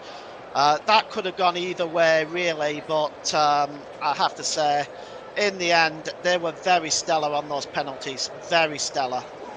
And we got fans on the field, and that is ridiculous. Enjoy the celebrations, enjoy your team going through, but don't come on the field. That is utterly ridiculous. But bear some sympathy, Paul, for Brighton and Hove Albion. It's finished 0-0, but Paul Insherwood, you feel some sympathy for him as well. Well, this is unfortunately the thing with penalty shootouts, JB. There has to be a loser, and it's not the easiest way to lose a football match. So it's, they'll take heart from it. They got to the quarter-final. They pushed the team in third place all the way to penalties. It's been a really, not really the most exciting game to watch, but I think we've been lucky to see at least a really good penalty shootout. We've seen both teams play reasonably well, especially defensively. Brighton can take something from the game. They can, but they are out of the FA Cup. That's the bottom line. All they've got to concentrate on is maybe qualifying, maybe for a Europa spot. But Nottingham Forest, you just wonder, is their name on the FA Cup? Thank you to Paul James for your company tonight, Paul. Oh, no problem. It's been fun. And you'll hear him tomorrow commentating on the fourth quarter final, which you'll hear with us. Just to remind you, tomorrow we've got a double header. Ross Vernon will be up at Preston at Deepdale, where Preston North End take on Aston Villa. In between, and then Paul will be down in Dorset, but at Bournemouth, Manchester City quarter-final. In between that, the draw for the semi-final with Nicholas Jones. But here, it's been a 2.5 hours. It's been a long 2.5 hours here at the Amex. But Nottingham Forest have done it again on penalties. Winners over Brighton after a 0-0 draw, 4-3 on penalties. Thank you for your company tonight, and we'll all see you all again on the same platforms tomorrow. From myself and Paul, thank you for tuning in. Good night.